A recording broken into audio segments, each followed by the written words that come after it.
What's up, friends? Welcome into another edition of Rock Chalk Sports here on ESPN Kansas City and KansasNation.com. Alongside, actually not alongside, but I have Tyler Brewer and Elijah Schmidt running the operations right now. I'm taking you through the rest of this week. We got a packed show for you today as JHX Hoops goes down in Bramlage to Purple Rain, 80-61.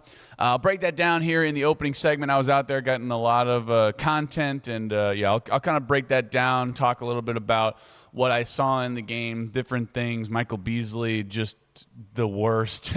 He was actually, it annoys me because it is fun. Like, I understand it, and he's just always kind of been like that. There's like a true, like, psychopath. So I'll break that down, what I saw from the TBT game.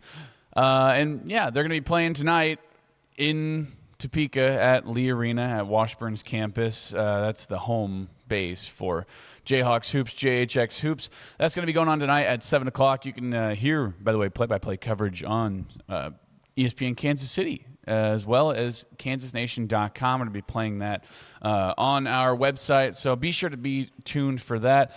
In the second segment, going to hear from Sherron Collins, head coach of JHX Hoops. He was made available to the media afterwards, just kind of broke down the game, what they saw, some different kind of adjustments and things like that. After we hear from Sherron Collins, going to be talking to Henry Greenstein, the California kid, KUSports.com and the Lawrence Journal-World. Going to be talking all things TBT, maybe a little basketball stuff as well. Got an interesting thing floating around the Twitterverse about Melvin Council Jr. and his potential to maybe return to Kansas. I know KU has 2 spots right now, so that'll be certainly interesting to kind of see what happens there. If this does happen, I mean, it's just going to be an absolute mockery of the NCAA. Henry talked about that as well, so privately to me. So I'll talk to Henry about that, maybe some other KU basketball stuff, talk to him about a little KU baseball, Field of Dreams. Also, Jennifer McFalls extended, so that's really cool stuff. That's really exciting. KU Mailbag coming up after Henry G. Got a lot of good questions here in the KU Mailbag. Some LeBron questions. By the way, this was off the record, but I did ask Mario Chalmers yesterday where LeBron is going, and he said the Miami Heat. So I don't know. Maybe Mario's a little biased, right? Because he did play in Miami with LeBron. I don't know if they're still in contact. I don't know if they text each other or whatever. I don't know if he has really the insights on that. But Mario said the Heat, so I'm going to take his word for it and maybe put a little something on DraftKings for that. But yeah, a lot of cool stuff here in KU Mailbag. Shout out to everybody who sent in their questions. If you haven't sent them in yet, there's still some time. You can send them in, honestly, whenever, and I'll answer it next week. Or, you know, if it's afterwards, enter them next week. But yeah, shout out to KU Najee, Cole, Tyler, a bunch of great questions in the KU Mailbag. After that, going to be hearing from a couple of JHX Hoops players. I was going to say Jayhawks, but I guess, yeah, they're Jayhawks, but they don't have a mascot, I guess. JHX Hoops, what are they? The Jayhawks? I don't know. We'll figure it out. But I got a chance to talk to a couple of players afterwards. Billy Preston had 15 points yesterday. I got a chance to talk to him, as well as Frank Mason and Mario Chalmers. Got the chance to catch up with them after the game. Honestly, that was cool for me because I got to talk to Mario Chalmers after the game. That was like I was hanging around after the game because there wasn't really there was a formal press conference with Sherron, but afterwards I was just kind of hanging out outside the locker room, just like waiting. And I rode with Jimmy Kaufman from Sports Radio 810 WHB, and he was like, "Hey, you about ready to go?" And I was like, "No." I was like, "I'm gonna wait here until Mario Chalmers walks out of that door, and I'm gonna get him for an interview." So that was a lot of cool. That was pretty cool. A lot of fun. So we'll hear from those guys, and then we're gonna continue our Chiefs opponent outlook. Gonna look at the Raiders. They are bad. They're gonna be bad once again. They do have Fernando Mendoza. They also have Kirk Cousins. So we'll see. Ashton Jeanty also good. Who knows? Brock Bowers is a nice tight end. I'll kind of break that down. Also, Max Crosby, still with the Raiders, even though he went to the Ravens and then now he's back with the Raiders. And that was a whole weird thing that went down. But still the Raiders. He is questionable as of right now. So I mean, he should be healthy probably by the beginning of this season. This is going to be week 4. After the Raiders, the Chiefs get a bye, which I think is interesting. I don't love the early buys. I think I like a bye more towards the middle of the season. But again, if you drop one to the Broncos and the Colts, you have a nice little, quote, palate cleanse. No games are really palate cleanses in the NFL. But when you get the Dolphins and the Raiders back-to-back, both of them are away games. But you get that nice little palate cleanse, and then you get a bye before finishing off the rest of the season. So that'll be interesting to see. I'll break down the Raiders as well. But first, I wanted to talk a little TBT with you. I first want to tell you about Crown Automotive. Crown Automotive is the place to go if you're in the market for a new or used vehicle. They have a whole line of new Toyotas and Volkswagens, Tiguans, Taosas, Jettas, Camrys, Corollas, 4Runners, Tundras, Tacomas. Did I say Tacomas? You name it. They've got it. And if those aren't your jam, they have a whole line of used cars as well. The friendliest sales staff here in the tri-state area, including Nebraska and Missouri. You know what? I'm going to say the quad state area. There ain't no way there's friendlier sales staff in Oklahoma. You know what I mean? Think there's friendlier sales staff in Arkansas? No chance. No chance. No chance. Okay? Because it's Crown Automotive. That's what they're known for, the friendliest sales staff. And it's all run by the 2025 Lawrence Citizen of the Year, Miles Schneer. So you know you can trust them. Go to crownautomotive.com or crownmotorsvw.com to look at all of their options. Great friendly sales staff over there. Hey, let's talk a little TBT. JHX Hoops. They go down to Bramlage and lose 80-61. Not good at all from what I saw in this game. JHX Hoops got a little bit better in the third quarter. They actually outscored Purple Rain 24-18 in the third quarter. And the way that it works is you play 3 quarters and then you play like half of a fourth quarter where you get down to 4 minutes in the fourth quarter and then they go to the Elam ending. It sucks, man. It absolutely sucks. And a couple of things on this.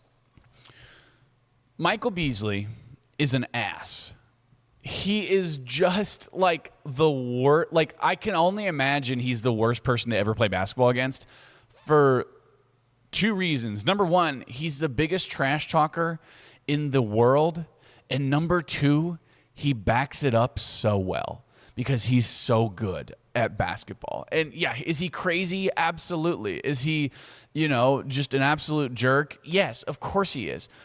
But he had 20 points, and he was in your ear the entire time, and he was, through the shoulder at Tradeon Hollins, which I thought was kind of a jerk move, and he was saying, like, oh, who are you? Like, I don't even know who you are. Fair. I mean, he played at JUCO in Omaha, but he also led the nation in steals for a year whenever he was at Omaha. But Purple Rain, if you look at the styles of basketball that you saw between JHX Hoops and Purple Rain, 2 very different styles of basketball. Because Purple Rain, they were actually playing like organized basketball, right? You would see drives, defense collapse, kickouts, swings, finding the open man, utilizing your big men, utilizing lobs. Like, they just knew where everyone was. Their team chemistry was substantially higher than Kansas, whereas not Kansas. I keep on saying Kansas, but it's JHX Hoops. JHX Hoops. JHX Hoops, what it felt like every single possession was essentially Frank Mason ISO, Billy Preston ISO, Marcus Garrett ISO, Zeke Mayo ISO. And then they would dribble around, get a little half of a drive, pick up their dribble, panic, turn around, and try to throw it to the next guy, right? They weren't actively looking for passes. Everyone was trying to go ISO. And I think everyone was trying to play hero ball. When you have 5 guys on the court trying to play hero ball, like the one guy who I saw who wasn't trying to do that, honestly, was Jacob Hanna, who is a former Washburn player, right? He was bouncing around looking for passes and doing the right things, grabbing rebounds, and he's not even that big of a guy. You didn't see crashes to the boards. You didn't see, like, actively looking for passes around the perimeter. It was just not great basketball. I mean, you saw Sherron trying to put out different groups of guys. I mean, there was at one point you saw a group of people where there was 4 guys who never played for Kansas. Technically, Billy Preston did play in an exhibition game for Kansas or whatever, but There's 4 guys who didn't play for Kansas, and honestly, those 4 guys in terms of what they were doing was a better form of basketball than what we saw out of Frank. And I think it's just the fact that Frank Mason just was trying to play hero ball and trying to, do what he used to do back when he was at Kansas. But also what he was good at when he was at Kansas was not only the driving aspect and getting to the glass and, getting those fouls, like drawing in those fouls. He was also good at facilitating as well. But the defense that Purple Rain was playing was so kind of smothering that, like I said, you would see those little half drives.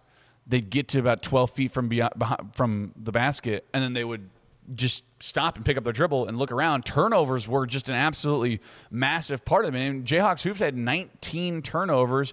Meanwhile, Purple Rain had 8, right? You look at the shooting percentage, the shots just weren't falling as well, right? You had Zeke Mayo go 2 for 9 from the field, 1 for 7 from the three-point line. He winds up with 12 points because he shot 7 of 8 free throws. Frank Mason winds up with 10 points, 3 for 11 from the field. Not great shooting performances from them. Marcus Garrett winds up with 5. Jamari Traylor winds up with 4. Kevin Young, 3 points. Jacob Hanna comes off the bench, goes 4 for 6 from the field. He was really your most efficient player probably. He winds up with 10 points. Billy Preston, relatively efficient. He winds up with 15 points. He's your leading scorer for JHX Hoops, but still goes 6 of 15 from the field, 2 for 6 from the three-point line. Kansas, they shoot 38.5% from the field. 26% from the three-point line, I'll give you that, but nothing was going in for the Jayhawks, for JHX Hoops. Whereas if you look at Purple Rain, they shoot 51.7% from the field. They shoot 21.7% from the three-point line. Their threes weren't falling as well, 5 for 23, but 30 for 58 from the field, and they had a ton of dunks. They were more athletic, right? Xavier Sneed was honestly awesome in this game, right? He winds up with 16 points. Austin Trice, awesome in this game, right? They had a couple of really awesome dunks, really awesome lobs. So, I don't know. It's just hard to watch that kind of basketball where there's no structure around it, right? And you saw Sherron. This isn't a coaching thing. Like, you saw Sherron and Tyshawn, both those guys were coaching, like calling out set plays. And then if you would watch, there was no set play being run. Either that or like they just completely ignored Sherron, and they're like, you know what, screw it. I'm just going to drive in myself and try to play ISO ball. And that's not the way that you win basketball games, right? You have to build that team chemistry. And granted, when you look at a lot of these guys, like Kevin Young was such a good role player. But then you saw Kevin Young out there dribbling the ball out around the arc and trying to drive in or shooting threes. And you're like, Kevin Young, that is not your game. Jamari Traylor was not playing his game. And Jamari Traylor wound up getting dinged up. Marcus Garrett had a little ding on his knee.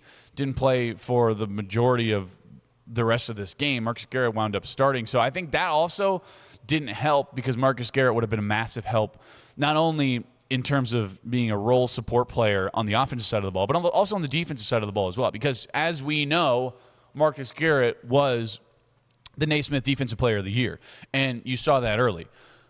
But winds up getting dinged up, comes back out with an ice pack. They said he's going to be okay, should be good to go for this upcoming game. So we'll see how that works. But again, just too much hero ball from these guys, and it hurts me to say that because I don't ever want to be – I'm the biggest homer you'll ever meet, right? But when – I don't want to give criticism to Frank Mason, but I'm going to. He went 3 for 11 from the field and just did nothing. I mean, nothing was going for him because he wasn't trying to be the facilitator. He was trying to be the hero every single time he got the ball. And that's just not the way that it works, right? He would make the passes when it was too late. Frank Mason, what did he wind up with? He wound up with 7 turnovers in this game. 7 turnovers for Frank Mason. When's the last time you saw 7 turnovers from Frank Mason in a KU jersey? Probably never, because that's not what he did. And he had more of a chemistry with the guys whenever he was playing, obviously with Kansas under Bill Self, and he had other role players around him, but you would see guys standing too much, right? There wasn't a lot of off-ball movement that you would see where you would see a drive and everybody just kind of was like, all right, I guess we'll let him go ISO, and they were standing there on the three-point line. Meanwhile, K-State, they're getting into a better defensive, position. They would either collapse or they would get into the passing lanes, and then you would see Frank pick up the ball, look around. Nobody's open. Yeah, of course nobody's open because they know what you're going to do. You're going to drive into 12 feet from the rim and then just not do anything. So, yeah, again, that one hurts me a lot because I love Frank Mason. He is my number one, probably, he's probably my number one all time just because, that's personal. I don't know if he's the best player ever, but, personally, I love Frank Mason so much. But yeah, he just didn't play a good game, man. And, I talked to him afterwards. He said he hadn't been training with a ball like that all summer long, and just trying to revert back to just kind of having to be that hero. And it just wasn't working for him, right? And you saw some other guys do some okay things. Like Carlton Bragg was fine. He winds up with 4 personal fouls, only 2 points. But Tradeon Hollins, Mario Chalmers, they come off the bench. Chalmers had 8 minutes. Hollins had 6 minutes. And Hollins and Michael Beasley, by the way, were kind of going at it for a little bit. They were getting in each other's ear, and like I said, Michael Beasley threw his shoulder and got a technical foul. Michael Beasley was over on the JHX Hoops bench, getting in the ear of Mario Chalmers, getting in the ear of Sherron, all these guys. And I actually asked all of them about it afterwards, and they said, that's just who Michael Beasley is. You just got to deal with it, right? And that's trash talk. That's a part of the game. That's always going to be part of the game. Trash talking. Different things. But Michael Beasley is maybe the biggest trash talker I've ever seen. I don't think I saw his mouth closed one time when he was out there on the court because he was just talking the whole time. He was showing his teeth in a predatory fashion. It was crazy to me, right? He's a legit psychopath. But again, it's probably really annoying for these guys because Michael Beasley can back it up.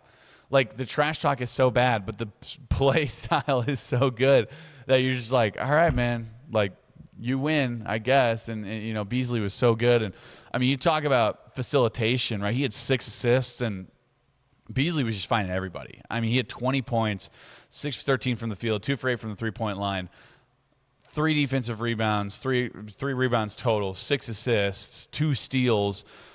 Beasley was getting in those passing lanes. He was finding his guys, and he was playing clean basketball. And it's really unfortunate because you see some of the older guys for Kansas, and I'll even throw Jamari Traylor in there. Jamari Traylor got dinged up a little bit. Marcus Garrett got dinged up. Marcus Garrett's not an older guy, but I think really if you look at it, the only positives that you saw from this Kansas squad were they were getting some open looks on the outside. Zeke Mayo was shooting some threes. They just weren't falling. I think those will come. I think those will start to fall, right? You saw Billy Preston and his athletic ability, and it just, again, makes me a little sad. Every time I watch TBT, it just makes me a little sad about kind of, how these guys never really panned out, especially Billy Preston, because Billy Preston's played for the last 2 years for this TBT team. Billy Preston's so good. He's so good. He's so raw, and his ability to create. I wish he would have done more in the front court, and I wish they would have gotten the big guys implemented more, right? Because Jamari Traylor didn't do a whole hell of a lot. He had 4 points, 3 rebounds. Kevin Young, 3 points, 3 rebounds, 2 rebounds, in 13 minutes. Jamari Traylor played 20 minutes in this game. So the big men were not getting utilized as much. I actually asked Frank Mason about it, and he kind of agreed with me. He's like, yeah, we need to get the big men going more. But at the same time, if you're driving into 12 feet from the basket, the defense is going to collapse. You're not going to be able to get it to the big men, right? Swing passes, work the ball on the outside, off-ball movement, right? I mean, you got to, and I don't want to compare the two, but you almost have to. It's you got to be a little like the 2014 San Antonio Spurs, where you're not dribbling, the ball's not on the ground, you pass the ball around the outside, wear the defense down, you're going to find some holes, right? This isn't a defensive stalwart team in Purple Rain, right? I mean, Dejuan Gordon, bad. Brandon Childress, bad. Xavier Sneed, Austin Trice, Michael Beasley were their 3 best players by far and away. Sean Williams also had 15 points. Whatever. That's fine. 7 for 12 from the field. this isn't a good defensive team because, A, a lot of them are old, and B, a lot of them just aren't that good. But they were just getting in the face, kind of smothering, getting in those passing lanes, and JHX Hoops didn't have an answer for it. So, again, I mean, it's unfortunate the way it worked. And, look, the atmosphere was very heavily K-State involved, right? I mean, probably 85% K-State fans there, which that's how it should be, right? I mean, you're in Bramlage Coliseum. I understand that, right? But in order for Kansas to get back, I think they need to feel that environment on the flip side. I think they need to have, KU fans come out and support them in Topeka tonight. So if you're not busy tonight at 7 o'clock, make your way out to Topeka, make your way out to Lee Arena. I know it sucks because you got to go to Washburn. I hate Washburn. I'm going to be out there. Just go out there and support these guys because I think the environment helped a lot as well. I think that, like K-State, at least, or Purple Rain, they kind of fed off that a little bit. And you saw Michael Beasley hyping up the crowd. You saw Xavier Sneed hyping up the crowd. So, again, you don't want it to end this way. I don't want it to end this way for selfish reasons because I want more stuff to talk about in the summer. But I also want to see these guys succeed, right? There's $2 million at stake. If you look at the sheer talent level from both of these teams, yeah, they have Michael Beasley, who was the best player on the court. Everywhere else on this roster, Kansas is better, right? Zeke Mayo is a better shooter than Dejuan Gordon. Frank Mason is a better point guard than any point guard that Purple Rain has on this roster. Billy Preston was probably the second best player on the court at all times whenever Michael Beasley was out there. Whenever Michael Beasley wasn't out there, Billy Preston was probably the best player, right? But he just needs to be able to create more. And again, I wish he would have done more in the front court, but when you have Billy Preston playing the way that he was, which was hitting those mid-rangers, hitting those, three balls, being able to drive, not only drive halfway, but actually get to the rim and try to draw those fouls. And there were a couple of, questionable no calls, I think, that could have gone Kansas's way. I didn't think the refs were perfect by any stretch of the imagination. But still, you just need that out of your guys, and Kansas JHX Hoops didn't get it yesterday. So, unfortunate. You go down to Bramlage and lose. It's not something that those guys are very familiar with. So I'm sure that one hurt, and you could tell Sherron was a little beat up about it after the game, and beating himself up about it after the game. And I think they're going to come back. They're going to have shoot around. They already had shoot around today. So yeah, I mean, this is a big one going on in Topeka. That's coming up tonight at 7 o'clock. You can hear coverage of it with Pat Strothman on KansasNation.com as well as ESPN Kansas City. But yeah, really heartbreaking stuff. Again, you hope for the best for these guys, and you hope it doesn't come to an end this early. So yeah, that's the recap of what happened yesterday out at Bramlage. Purple Rain defeats JHX Hoops 80-61. After this, going to go to the podium here from Sherron Collins, head coach for JHX Hoops. That's coming up after this on ESPN Kansas City, KansasNation.com. What's up? I'm Bodie Ray with Kansas Baseball, and you're watching KansasNation.com.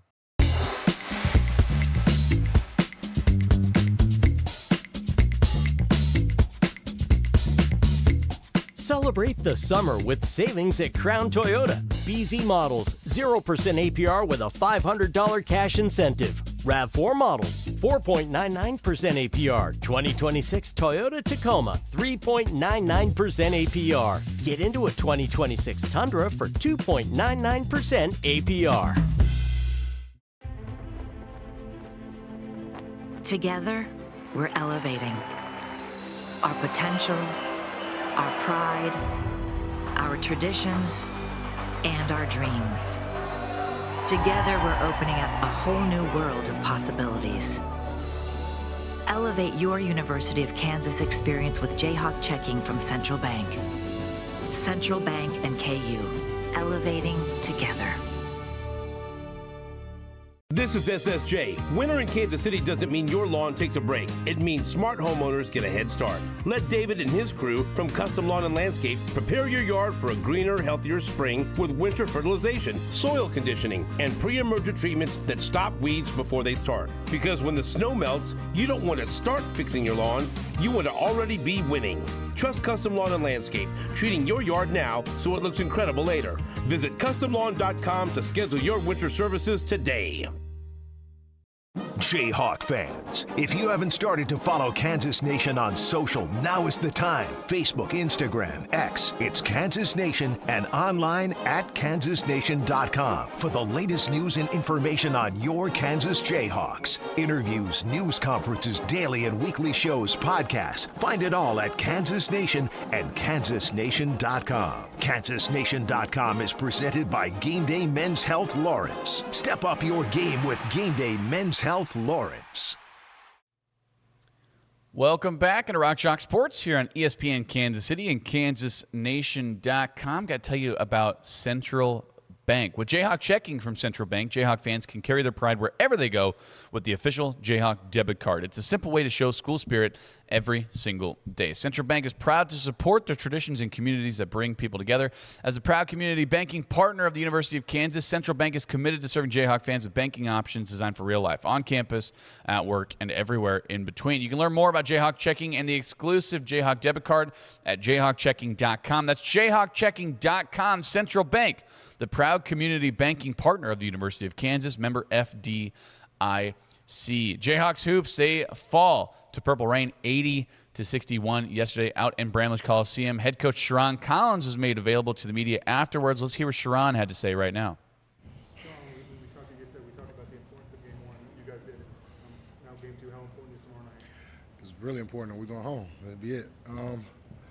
Yeah, man, we wanted to get the first one. Obviously, it didn't come out how we wanted to. We got some other guys get going that we shouldn't let get going. Kind of knew Beasley was going to go for what he was going to go for. That was our plan, is to make it tough on him and then shut everybody else down. We just didn't do a good plan of that. How do you think you guys will respond? We'll respond. We'll get back. We'll go watch some film tonight. We'll get in the gym tomorrow morning, and we'll correct this. Everything that went wrong is correctable, so we'll get it together. And how important is it to get Lee Arena filled up? It's really important, so we need all our fans there. This is a great showing. The crowd was great. It was a great atmosphere.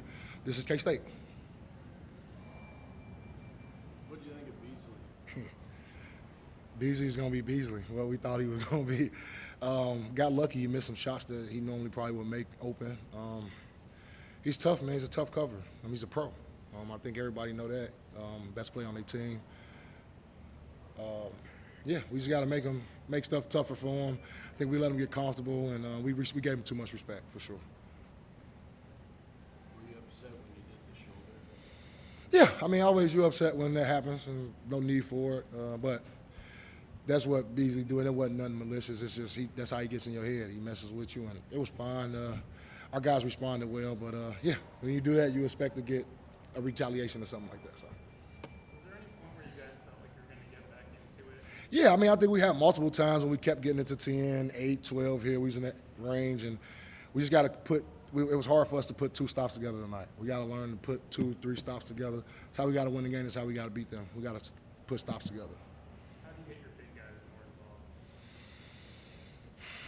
involved? Getting on the film, and we seen some things they did. I won't give a lot out, but over guarding the ball screen, staying high on Frank. That's okay. We want them to do that, and we'll make some adjustments. Maybe put Billy and Frank in make a playmaker screen, and we'll hurt them for that for sure. We'll get to the film, and we'll get our big man involved. We got to. Are the guys upset? Of course. I think any athlete that's a competitor, you compete to win, and every win, every loss matters.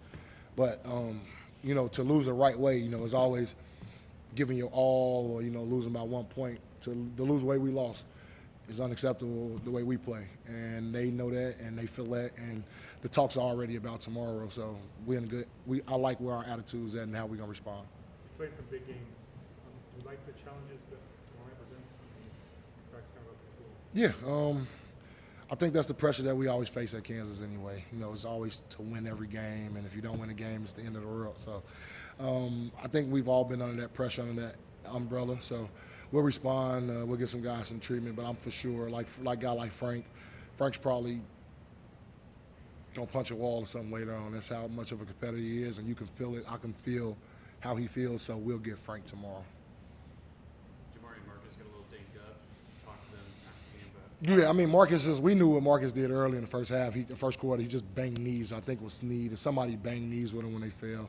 So he was just a little sore, and just how the game was going, we wasn't hitting shots. It was tough to get back in. We just wanted to rest him and, save him for tomorrow. And that happened to Jamari. We obviously didn't talk to him yet about how he's feeling, but I'll see him in a minute. He was getting looked at by the trainer. So. Are you a speech guy?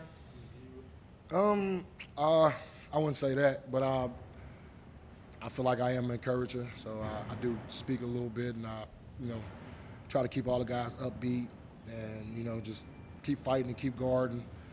It's just the same way I was taught. So I got a little self in me.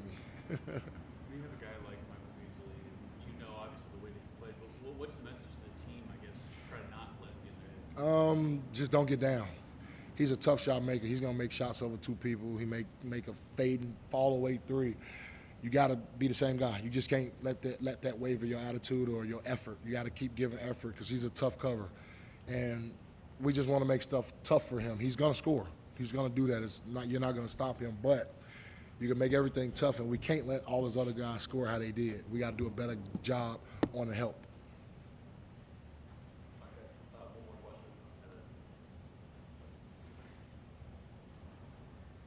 The biggest challenge for you guys tomorrow night is? Rebounding, responding, toughness. I think it was a sense of toughness that they played with. Never could blame the refs. You just got to be tougher as a unit. You got to be tougher. They was a little physical, but bottom line, got to be tough as a man's game. So, got to be tough as a unit. We'll do that. We'll get back. And I know these guys, man. I know them. I didn't get to play with them, but I know them. I've been with them for a while, and the way we played tonight is not the way we practice. It ain't the way we play. So, we'll get a better effort. And it's gonna hurt tonight, but good chance is we got another game tomorrow. Thanks, Sherron.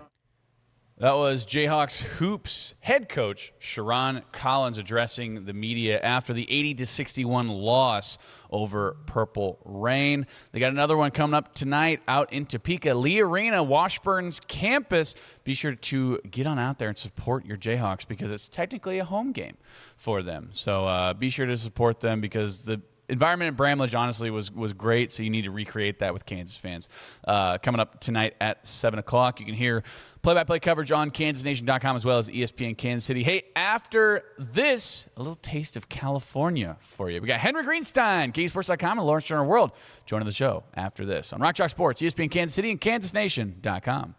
Hey, Kansas fans, Coach Bill Self here, and you're watching KansasNation.com.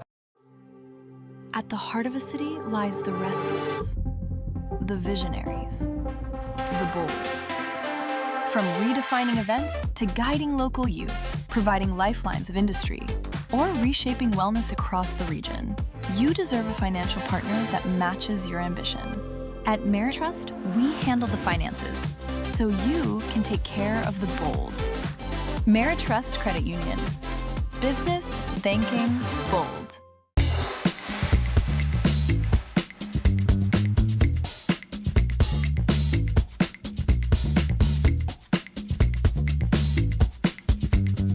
Get 0.9% APR or a $3,500 customer bonus on 2026 Atlas models. 2026 Atlas Cross Sport 3.9% APR or $3,500 customer bonus. 26 Tiguan models now 1.9% APR or a $2,500 customer bonus. KU and K-State bring their bitter basketball rivalry to the basketball tournament in Topeka this summer. Kansas alumni team JHX Hoops, led by Frank Mason III and Marcus Garrett, take on K-State alumni team Purple Rain, starring Michael Beasley and Xavier Snead. Catch the action at Lee Arena in Topeka, July 22nd, as the Big 12 foes duke it out on the road to TBT's $2 million grand prize. Don't miss the chance to check out and support your favorite former Jayhawks in just a few weeks. Get your tickets now at tbthoops.com. You work hard and play hard. With a new Can-Am side-by-side from Heinen Outdoor Power Equipment, you can haul, tow, and hustle from dusk to dawn without slowing down a bit. Get one for a lot less during the Can-Am Fresh Deals for Summer event, going on now through July 31st. Save up to $1,500 on select 2026 Can-Am Defender models. Hardworking, low maintenance, and built to take a beating. And the prices are hard to beat right now at Heinen Outdoor Power Equipment in Lawrence.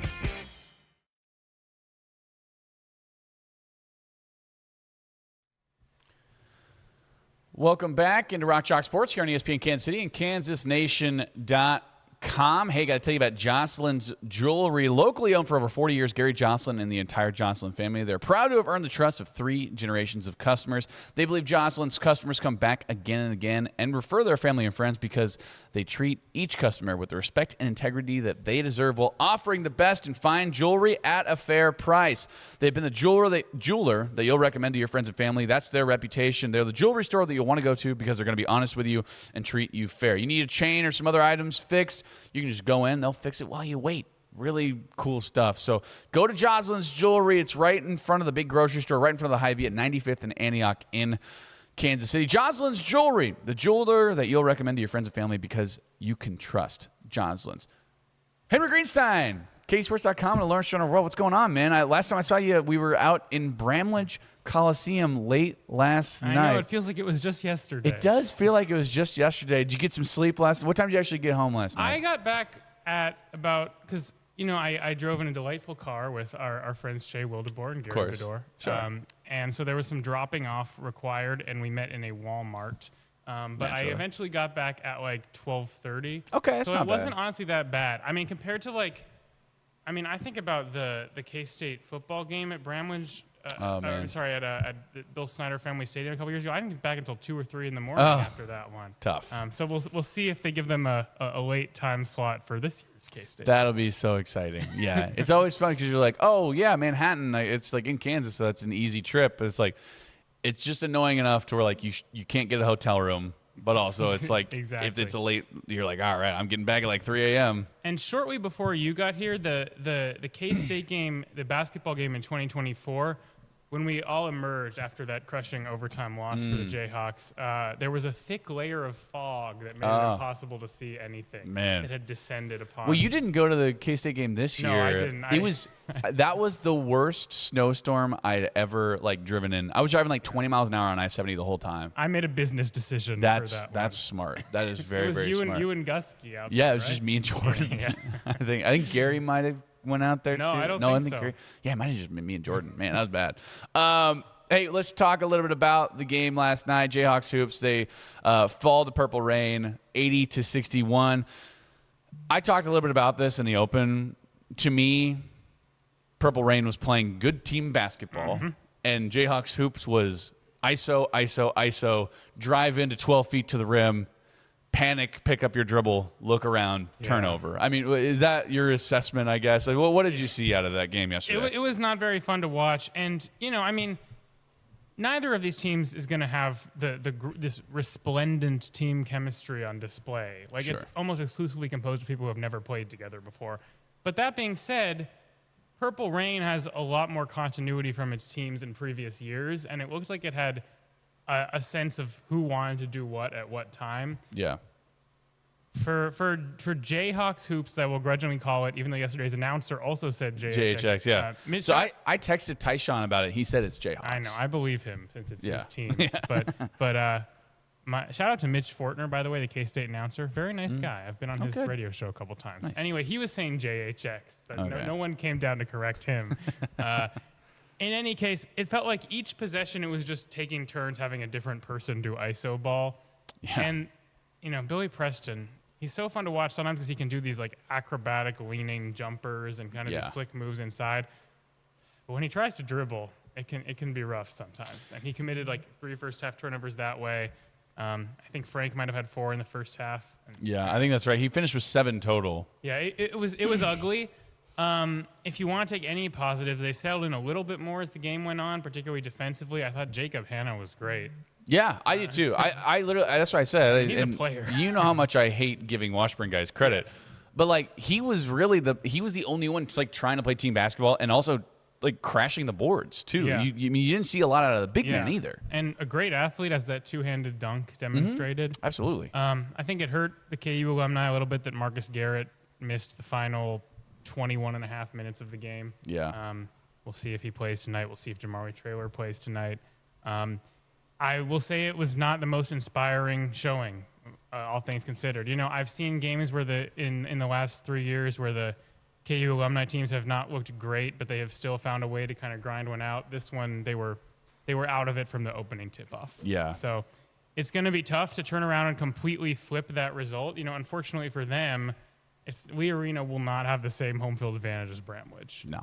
I think KU fans will be a majority, but there will probably still be a large K-State contingent. Well, there. I don't know if you know this about Topeka. Topeka is like split right down the middle. Yeah, exactly. I mean, that's always been the case of like it's like 50-50 KU K-State. What's always interesting to me is when I hear about like little pockets of KU allegiance out in the western area and just town. It seems like it's idiosyncratic from one town to the next. Yeah, idiosyncratic. Let me write that down. Whether they like KU or K-State. You took the word out of my mouth. Idiosyncratic. That's a good one though. You can use that in all sorts of contexts. I will use that every time. You know this about me. Anytime I learn a new word, I use the hell out of it. I feel like I'm the one responsible for you using ingratiate slightly incorrectly a lot on your show I use it a lot. Well, I keep on saying it's more of a bit that I do. Like I keep on saying like I keep people up to breast. Yes. Yeah, I said androgynous the other day.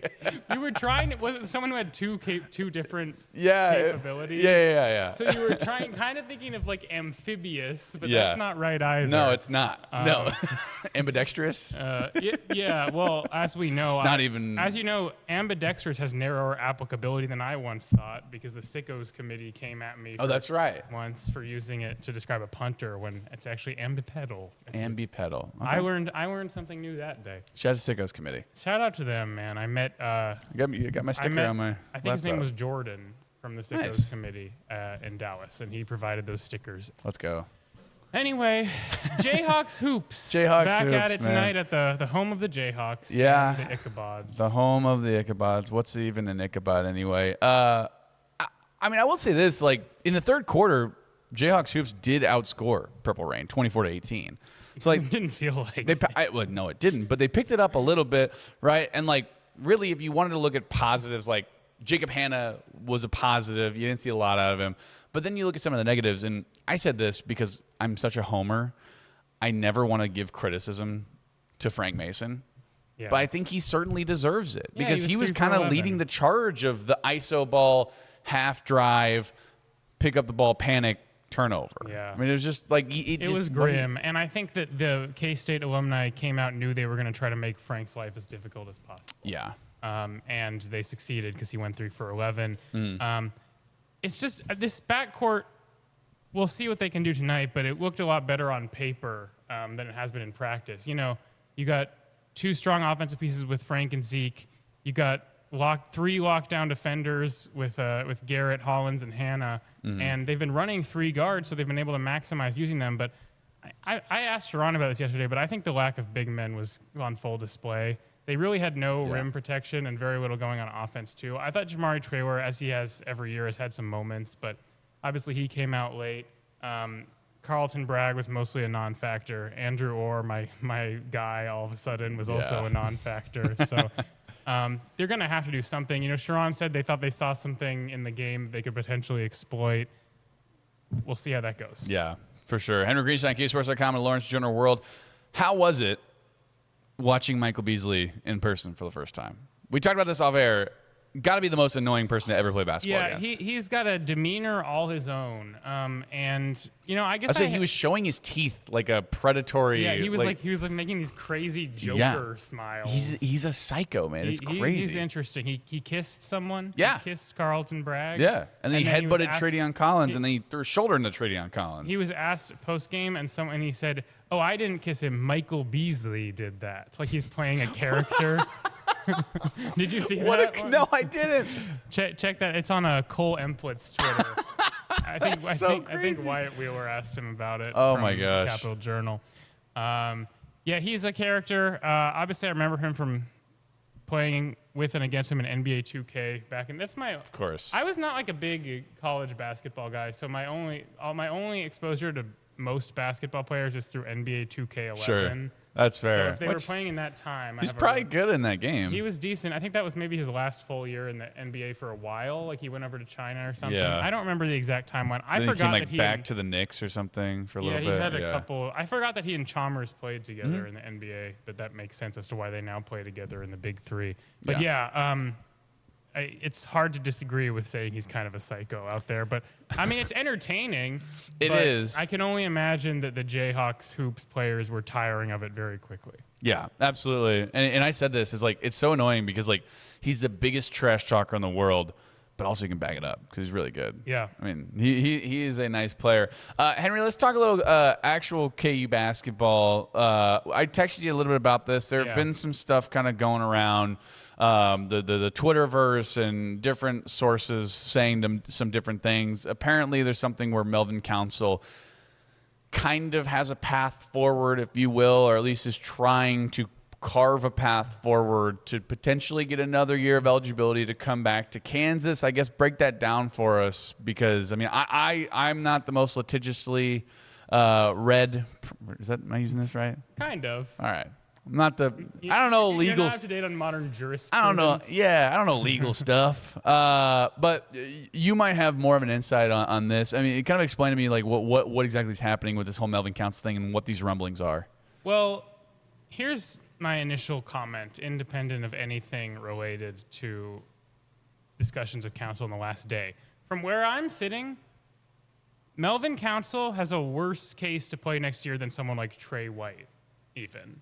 Oh, wow. I'm not saying that's going to happen, but I'm sure you've probably heard about the lawsuits in Ohio, where these players who came in the high school class of 2022 and played 4 straight years were able to get an injunction saying, hey, it's not fair that the 5-year thing is only happening for people who came in right after me. So from my perspective, Trey White, who played 4 straight years, I mean, he did well in the summer league, obviously, and I'm not saying that I've heard anything about him doing this. It's just a hypothetical. Sure. He has a better case than anyone. Wow, He played 4 straight years. He could try to do what the people in Ohio did. But the one who's been pursuing it is Melvin. And the problem I see from his perspective is he's already played 5 seasons, and so far there really haven't been all that many rulings to achieve what he's trying to achieve, which is to say, hey, neither of my JUCO years should count. Because he played 2, sure, and then he played 3 at the Division I level. So for him to get a 6th season overall, that would entail neither of his JUCO years having any bearing on NCAA eligibility. And to this point, I don't think that players who have pursued that particular avenue have had a lot of success. Okay. You know, if you look at the newsletter that Mike Vernon sent out yesterday, it says council's waiver was denied. I don't doubt it, because the entire waiver process is supposed to wrap up in a week. As we're recording this, July 31st is the last day for anyone to submit a waiver before waivers go the way of the dodo. So I don't deny that he's already had a waiver denied at this point, but you know, the clock's ticking. We're drawing closer to the fall semester. This kind of stuff has to get figured out. And from my perspective, I just don't see the case that Melvin has, and I'll be very interested to see if he's somehow able to find a way to get eligible, because it would defy even like the outlying examples of players being able to attain eligibility. His, to me, would go beyond that. Yeah. Well, certainly, you know, great player. Like, he would obviously help them a lot. And absolutely. I've been annoyed seeing people say otherwise on Twitter. Yeah, people don't want him back because he wasn't a good shooter, but it's like that kind of guy in the locker room just alone, like not even like on the court, like on the court also, but like just that kind of guy in the locker room, I think is going to help quite a bit. Yes. So, but I don't see it from a cold hard facts perspective. Sure. Which, you know, that certainly makes sense. Also, I mean, you sent me an article about, because I was like, well, he signed a summer league contract. There's no way. But then, you know, Matt Norlander has an article out on CBS Sports, I think, talking about like, well, who knows, right? I mean, yeah, but even in that article, like, there's not like there's concrete examples of this happening. You know, yeah, wasn't Will Wade trying to get R.J. Lewis Jr. to play again after he played in the summer league? Has that worked? I don't think that was successful. I don't think it was successful. I think R.J. Lewis like committed to LSU. Yeah. I don't think he's gonna play. Well, we'll see, because as everyone knows, there's no rules anymore, and you can basically just do whatever.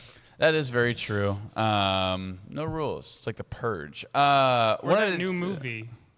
The one where about like you can like premarital sex is outlawed or whatever. Yeah. That movie. Yeah, I saw that trailer. I was like, very confusing because you get through like half of it before you realize there's anything weird about it. Yeah, it's a weird movie. Yeah. It's a weird trailer. I don't know if it's being promoted like it's a totally normal. I thought it was a Michelob Ultra commercial, honestly. Well, you probably think many things are Michelob Ultra it's commercials. True. It was it had a very big emphasis on like Michelob Ultra bottles, like in the first like 5 seconds. You're not immune to propaganda. Go back and watch it. No, I'm not. No. I'm a sucker for good advertising too. Okay. I'll go back and watch it, and I'll keep that in mind. You should. Javon Bardwell is interesting. So obviously Kansas is continuing to look for somebody. They have 2 open roster spots. I'm sure they'd be open to having Melvin Council Jr. back. It seems like the Malik Ewan thing, that ship has kind of sailed. Don't know where it lies with Mihailo Muzikic, but we're hearing some things. Also, Michael Swain, 24/7 Sports, came out with like, hey, Javon Bardwell could potentially reclassify and come in. We heard this from the beginning that he was trying to do this, but then it felt like that kind of was pushed back, and it's like, all right, well, Kansas will get him for 27, but now it seems to have kind of come back up to the forefront again. I mean, is this a real possibility? It is. To me, the ebb and flow has been for a couple reasons. You know, when Bardwell first committed, it was really early, and so everyone's thinking reclass. And then he even had a video where he was talking to Taylor Kinney, I want to say, and maybe even mentioned something like, I'm trying to. But anyway, so initial rumors of a reclassification made a lot of sense. Then KU gets Tyron Stokes, and they fade a little bit because they play similar positions. Right. But then the 5-year eligibility thing happens. And as we have discussed on this show, Bardwell is old for his class to the point that his 5-year clock, I mean, it will start next month. Yeah. So in theory, like, he's missing out on a chance to have another year of college basketball if he doesn't reclassify immediately. That being said, this guy's a 5-star, like a top 20 prospect in his class. Does anyone really think he's going to be a 5-year college basketball No, he's not player? going to be a 5-year So then guy. I put it to you, what is the benefit of him being at KU this season? I understand he's a really good player, but I feel like there's kind of a logjam at the wing already with us not really knowing where Cole Rosario and Dennis Parker fit in. Right. I think adding a guy late in the summer and kind of disrupting the flow of his development, like, I guess the benefit for him would be NIL money, I guess. sharing money. Yeah. But he's not going to be playing. No. Well, I mean, it's hard to get both of those guys out there at the same time. He would play, but you don't think he'd play very much early, probably. Yeah. And then he'd figure in, and then I guess the NIL money would make sense, right? And to be clear, Bardwell's a fast riser. He was amazing at the Euro camp this summer. He had one game where he dazzled everyone and was like, all right, KU got a stud. I just don't know if it makes a lot of sense from a roster management standpoint to slot him in right now, because I really don't think the 5-year thing is a concern for him, and I think that Stokes is going to be so dominant at the wing position, both in terms of minutes and ball handling and everything else. It's difficult for me to see those two complementing each other. I don't know. What do you think?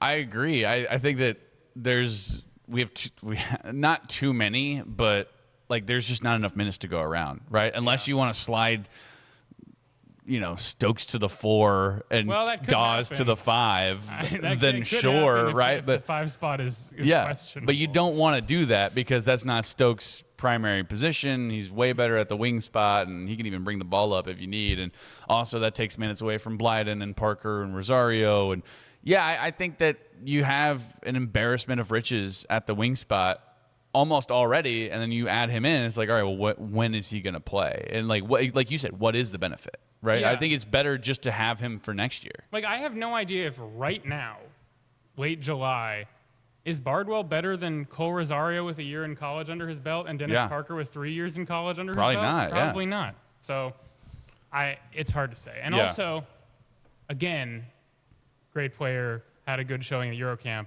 The 2027 class is weaker than 2026. Did I get that right? I think most people tend to believe that Bardwell would be ranked lower if he were in the 2026 class. Right. People said that about Stokes, too. People said if Stokes was in... 2025 was on a level all its own. Yeah, clearly. but people said that Stokes would have been like the 7th or 8th best guy in last year's class. Seems plausible. Yeah. wanted to ask you about this just because you had a tweet about it. Everyone at KU, everyone on KU basketball, they grew. Everyone's an inch taller. It's funny how that happens. So that's crazy. And it's Tate Kinney's 6'3", Stokes 6'8", Mordini 7 foot, Dawes 6'10", Parker 6'7", Barnett 6'4", Davion Atkins 6'10". Yeah, I have my doubts about some of those. Everyone just grew, I guess. Yeah, I guess that's what happened. I mean, this isn't even the first edition of KU's roster, by the way. It's not like, Dawes grew an inch as compared to how he was listed at Utah. Like, it's as opposed to how he was listed like a month ago. Yeah, on the KU roster. I just think it's funny. I guess, like, there are a lot of, I didn't mention this in my tweet, but there are a lot of 5 or 10 pound differences too. Like if you look at if you look at Paul's weight, even though everyone says he's slimmer, he's now listed 10 pounds heavier than he was in the last. He's now at 255. Which could be a good thing because muscle weighs more than fat. So maybe he just added the muscle and lost the fat. And I don't know. I just think this is funny. Like, I don't know. I haven't met Taylor Kinney, so I won't say anything as to whether I truly believe he's 6'3". Yeah. But that's one that kind of caught my eye. Yeah, no chance. And maybe with the hair. Yeah, I don't know if that's how you're supposed to measure people, but you're right. The hairstyle does give him a bit of an advantage. Yeah. I don't know. I could believe that someone like Adkins, like a young player, could theoretically be not done growing. But I'm not sure how I feel about like Dennis Parker now being 6'7" or something. Yeah. And the other thing is, these measurements are. I assume these are all done consistently with the same shoes and in the same environment, whatever. But I'm guessing before that they were not. So this is KU's way of standardizing them. But their standard is generous. Yeah, I certainly think so.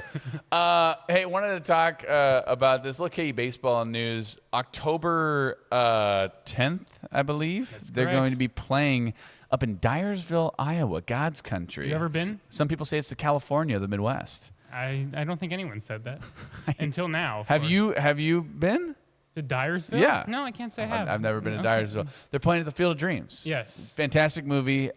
Really cool opportunity, I think, for KU to go up there and play against Iowa. Obviously, it's fall ball, so it's not going to count. But still, that's an incredible thing to be able to play at the Field of Dreams. It's really, really cool. And, of course, I immediately looked and said, can I possibly go to this and cover this? And, of course, it's on the same day as the KU-Utah football game. Yeah, of course. So I will be in beautiful Salt Lake City, where I hope that my favorite barbecue place has recovered from being burned in a fire. Oh, no. I didn't know that. So that would be good to see if that has recovered. Favorite barbecue place? What do you It's a vegan barbecue there you go. It's really good. What is it, tofu or just fake meat? I don't know what he makes it out of, but it's incredible. Good stuff. And shout out Blatch's Backyard Barbecue, assuming it still exists. If I'm in Salt Lake, I'll try it out. I'll try anything twice, so... Well, it's really good, and I will be sampling it, and I will not be in Dyersville. Tough. A lot of things come to mind. First of all, this is random, but I saw at one point that there was one company that was in charge of this movie site that was called This Is Heaven LLC, and I was like, do you realize the quote from the movie is this heaven? No, it's Iowa. You're not supposed to say this is heaven. Yeah. It's wrong. Defeats the purpose. It's not heaven. He specifically said, no, it's Iowa. Yeah. But what an environment. Obviously, MLB's already had a couple of trial runs, and they'll have a Twins-Phillies game there next month. Minor League Baseball has played one. They have an Iowa Cubs St. Paul Saints game there next month. Bodie Ray, I believe, has some family in Dyersville, and he's from nearby Marion, Iowa. I feel like it'll be an even cooler experience for him now that he's coming back. Would love to talk to him about it at some point because I think that's really cool. Are there any other Iowans in the KU baseball roster? I don't think so offhand, but I'd have to check. Baldridge is Oklahoma. Yeah, it's possible they could have some new ones coming in. But in any case, I mean, if you're going to have a fall exhibition game, where better to have it? I don't think it will look as good in October. This was a point that was brought up by the Athletics Iowa beat writer. Like the corn in the fall is maybe not the optimal time to see it. Sure, I guess that's probably fair. I don't do much farming myself. I don't know, Elijah. Is the corn gonna be nice in October? Probably not, right? Iowa. Dyersville, Iowa. Probably not. No. Yeah, it's gonna be a little cold, I think. But sure. But okay. everyone has seen this movie. Everyone knows how iconic of a setting it is, and I think playing at this field would be a really cool experience. And Iowa, not too shabby. They were 33-23, 15-15 Big Ten last year. So a real team for them to play against. Be really cool. One more thing before I get you out of here. Unless you want to stick around and do mailbag with me? Sure, Dan. Let's go. It'll be the honor of my life. Henry, let's go. Shout out.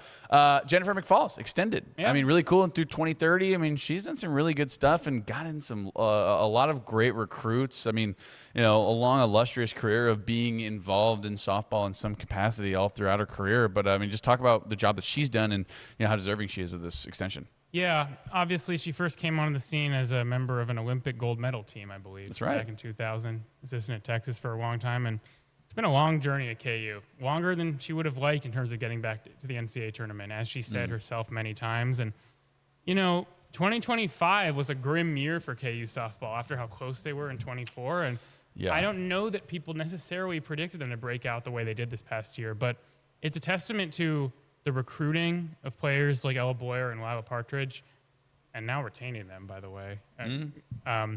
And also the development of those seniors, the group of 7 seniors that was so formative that they were able to do it. And so I think it's a well-deserved extension, 3 years with a 4th-year option that KU has. So 27, 28, 29, and then 20, 30 years as an option. Salary of $235,000 to start. Pretty good. And, there's been this offseason has provided some encouragement. I think they'll build on the momentum. When you look at those 4 transfers you guys talked about the other day, this is not a program that has been active in the transfer portal. Right. Like, this is uncommon for them, and they're all infielders. And I think they clearly saw, well, we don't have Campbell Bagshaw and Haley Kripe anymore. Right. We got to get some infielders. And so they brought in 4 pretty competent-looking players. And when you combine that with the ability to retain, I mentioned Boyer and Partridge, Blakely Barber, Chloe Barber, Caden Stafford, Ava Wallace, and a whole host of others. There's reason to believe they can build on what they did this past season. So, well-deserved extension for McFalls, a testament to the patience that Travis Goff showed to kind of wait for this program to take shape. And I'm excited to see what they can do going forward. Yeah, absolutely. Henry Greenstein, KSports.com, and the Lawrence Journal World. Hey, thanks so much for coming on. Yeah, my pleasure. Yeah. Hey, after this, we got KU Mailbag. By the people, for the people, the KU Mailbag on Rock Chalk Sports, ESPN Kansas City, and KansasNation.com. Hi, my name is Augusto Mungarrieta from Kansas Baseball, and you're watching KansasNation.com. Together, we're elevating our potential, our pride, our traditions, and our dreams. Together, we're opening up a whole new world of possibilities. Elevate your University of Kansas experience with Jayhawk checking from Central Bank. Central Bank and KU, elevating together.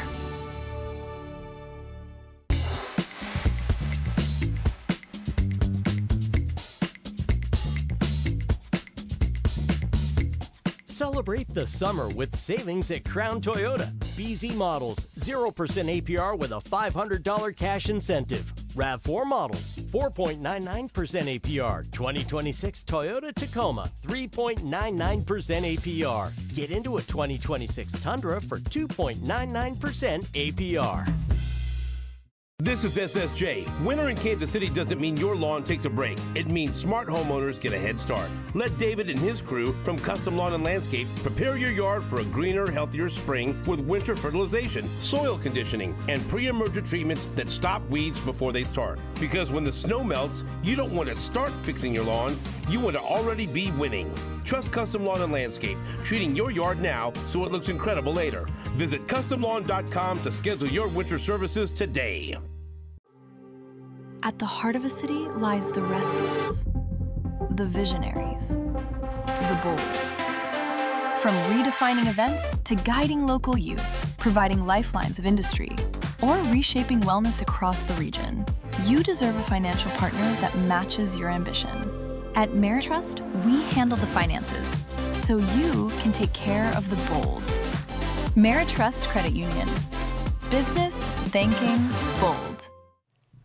Welcome back, Hour 2 here on Rock Chalk Sports, ESPN Kansas City and KansasNation.com, alongside Henry Greenstein, KUSports.com, and Lawrence Journal World. Just had him on last segment.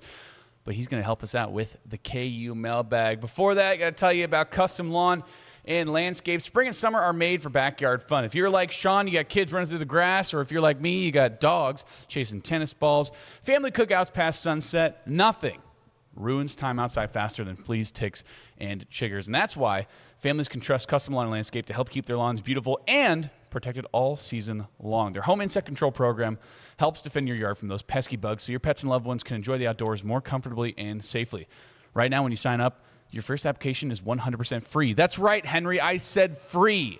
Your first application. I heard you correctly. Thank you. I'm just making sure that you heard me correctly. It's a simple way to take back your backyard this spring and summer. You can visit CustomLawn.com to schedule your first free application with a seasonal insect control program. Custom Lawn and Landscape, helping you love your lawn without the bugs. KU Mailbag, by the people, for the people. Henry, interesting one here. I want to start off. Shout out to KU Najee.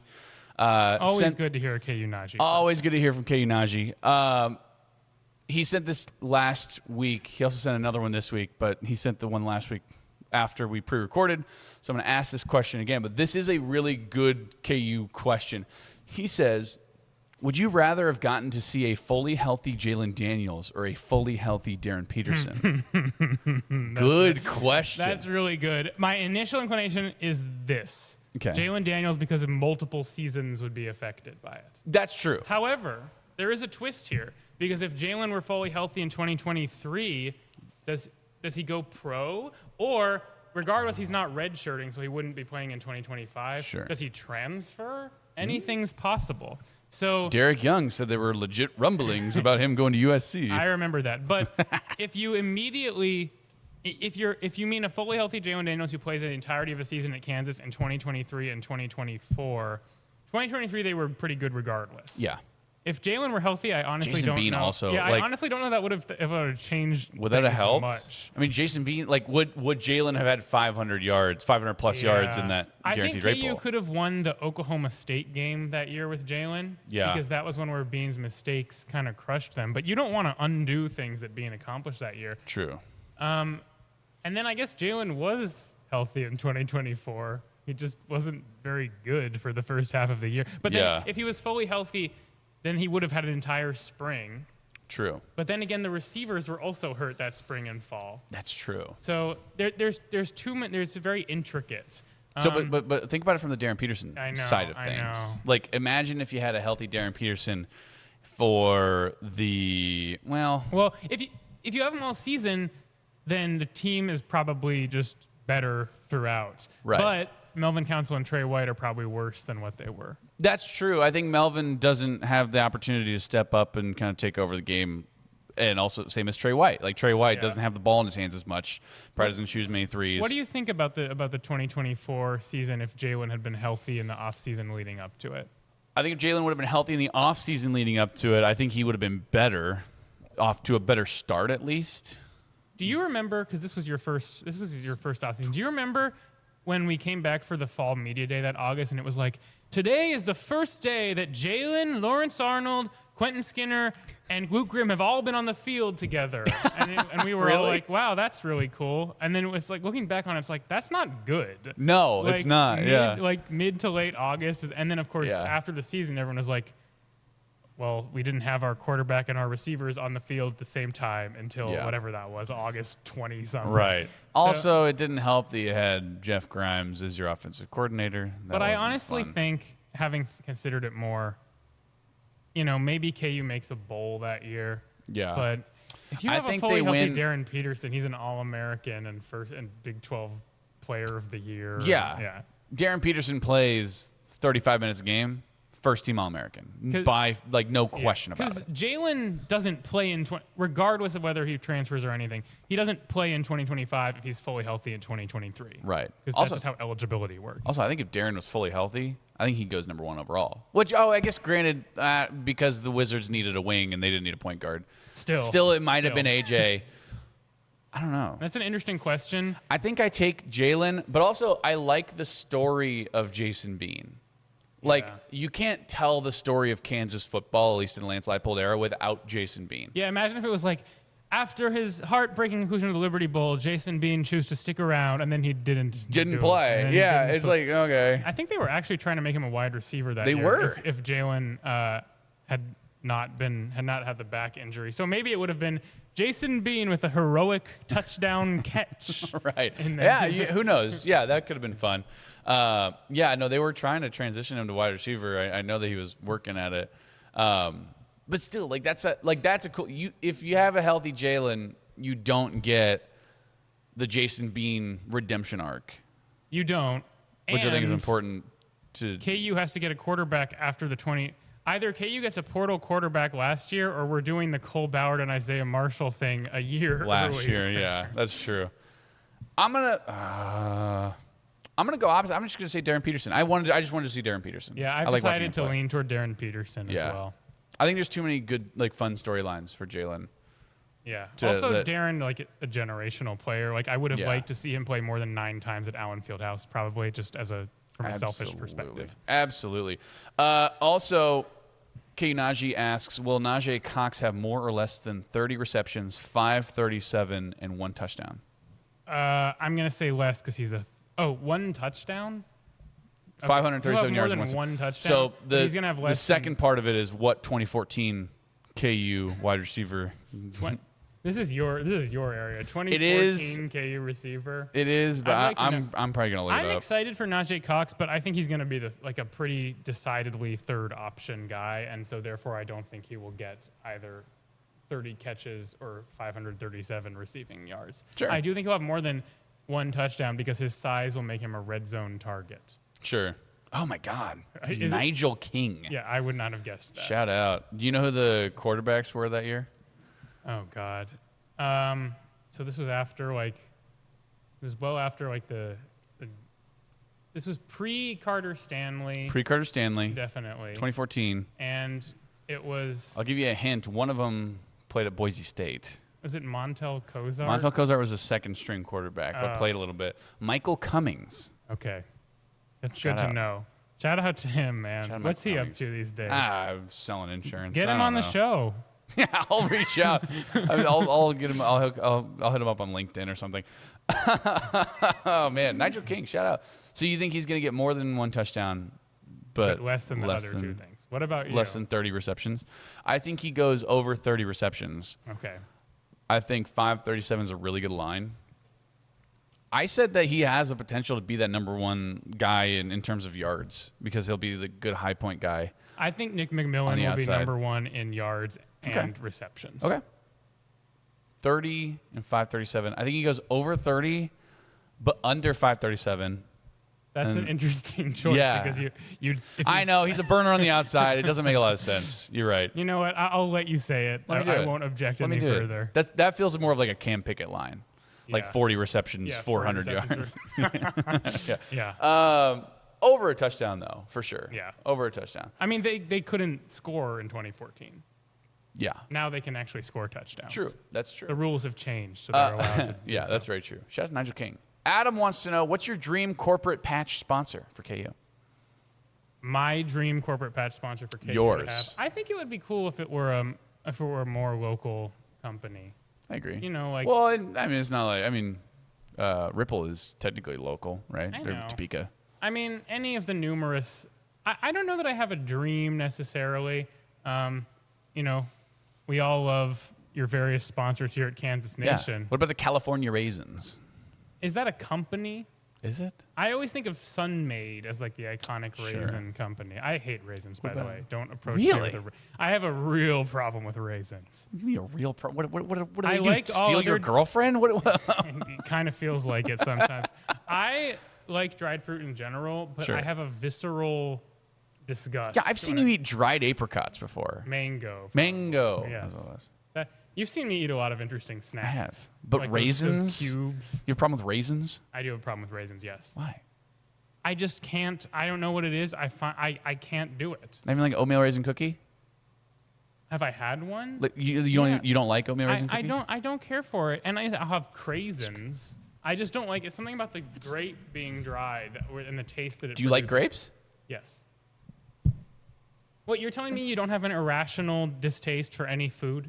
I don't like. Now, you are a pretty agreeable food consumer. I am, but the one thing I do not like is soft pretzels.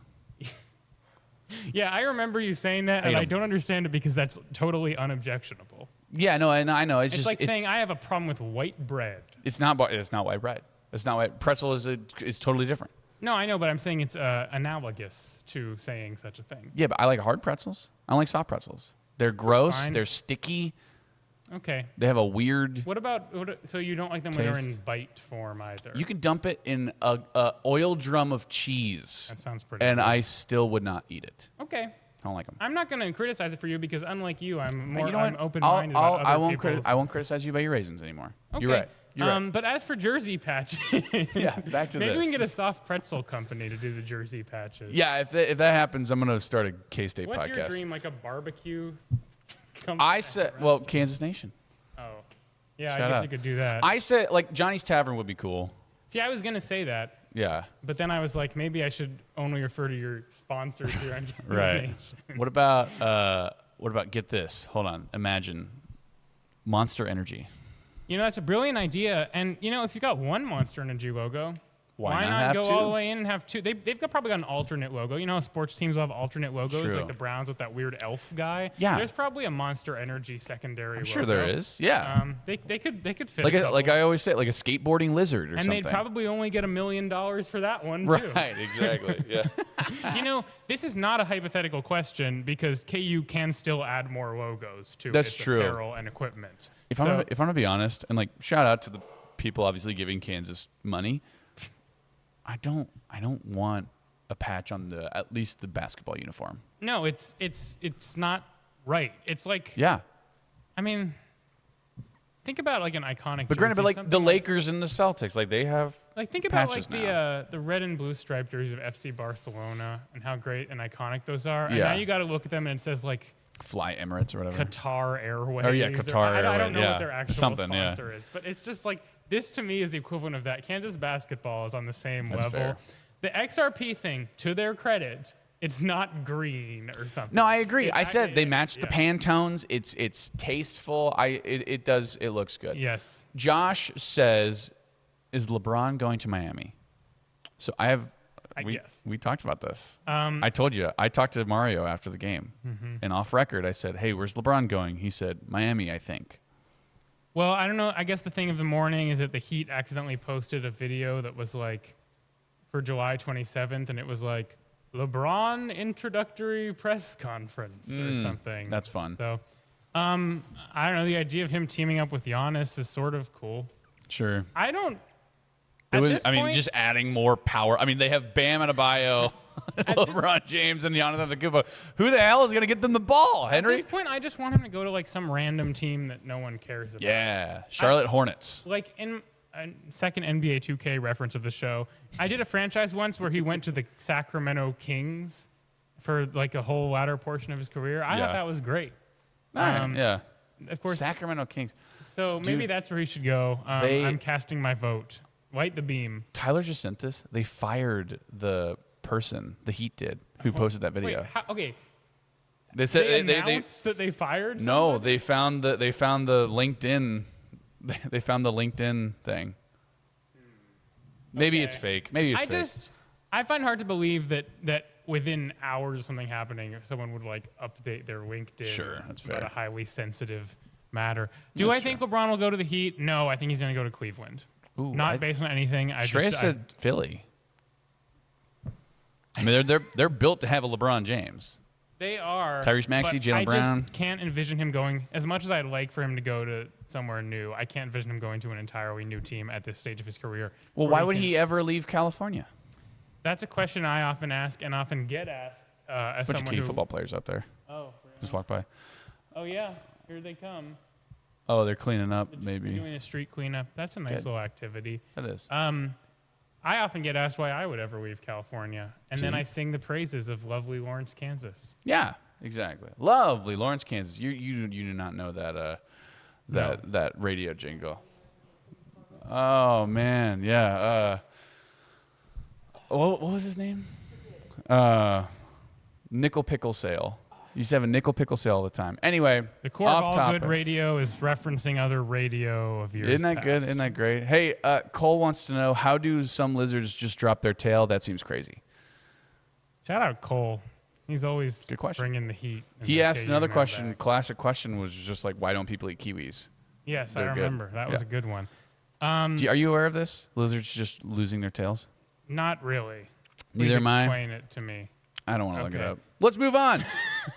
Jimmy, he says, I don't know if you saw this, thoughts on the new renderings for the Chiefs Stadium. Did you see these? I saw a little bit of them, and I saw people saying it just looks like Arrowhead, but indoors. Yeah, which I like. And in Kansas, which And I'm in sure you Kansas. like as well. I like that a lot. I don't know, man. The constant cycle of stadium renovations is so grim. It's just one municipality and governmental entity after another getting held hostage by multi-billion-dollar organizations. And Arrowhead Took the words out of my mouth. You actually, I mean, you are right about that, Yeah, though. as we saw this summer, Arrowhead is perfectly capable of hosting a world-class sporting event. Yeah, I agree, but also like they can't host like Super Bowls and March Madness, and I think that's really I kind of the Super Bowls and March Madness are like the two things I think that they want. And obviously, they will get those when they build a new stadium because the Kansas City Sports Commission has proven itself to be a force to be reckoned with, and they're centrally located, and they have the infrastructure, and there's all the hotels and everything, and they've shown with the World Cup they can do the transportation and whatnot. So they will get those. It's just, even as someone who's not the world's biggest Chiefs enthusiast, it is sad to me when a historic venue is cast aside. Yeah, I agree. I mean, like Arrowhead is so legendary, and Kauffman also, I mean, is so legendary too. But at the same time, like it was either ready for a renovation. Also, it's in the middle of nowhere. Like I do hate the location. That is true. That is really not great. And I'm not saying that like Legends isn't also in the middle of nowhere. Like it's not close to a lot of things. No, but what it does have is the mixed use development. Yeah. Everyone loves their mixed use development. Yeah, I know it. It's gonna be closer to my parents, so that'll be cool. The Closer to us. renderings look pretty decent. Yeah. I don't want to criticize them. They do look very similar to what they have currently. Again, because like it goes to a point like Arrowhead did, like the corners, which I do like that, and they're just putting a dome over, but the dome is supposed to be clear, which I like. Yes. I love that's that. modern and stylish. Yeah, absolutely. I like him. I do like the new renderings. I think it's gonna be gonna be cool. I'm all for it. It'd be cool if they could pay for their own stadium, but that's neither here nor there. Tyler says, if you had a pet parrot, what would you teach it to say? I'm just going to say the first thing that came to my mind. I would teach it to recite the Gettysburg Address. Ooh, that's good. Very first thing that came to my mind. And as they say, first thought, best thought. I didn't want to think anymore.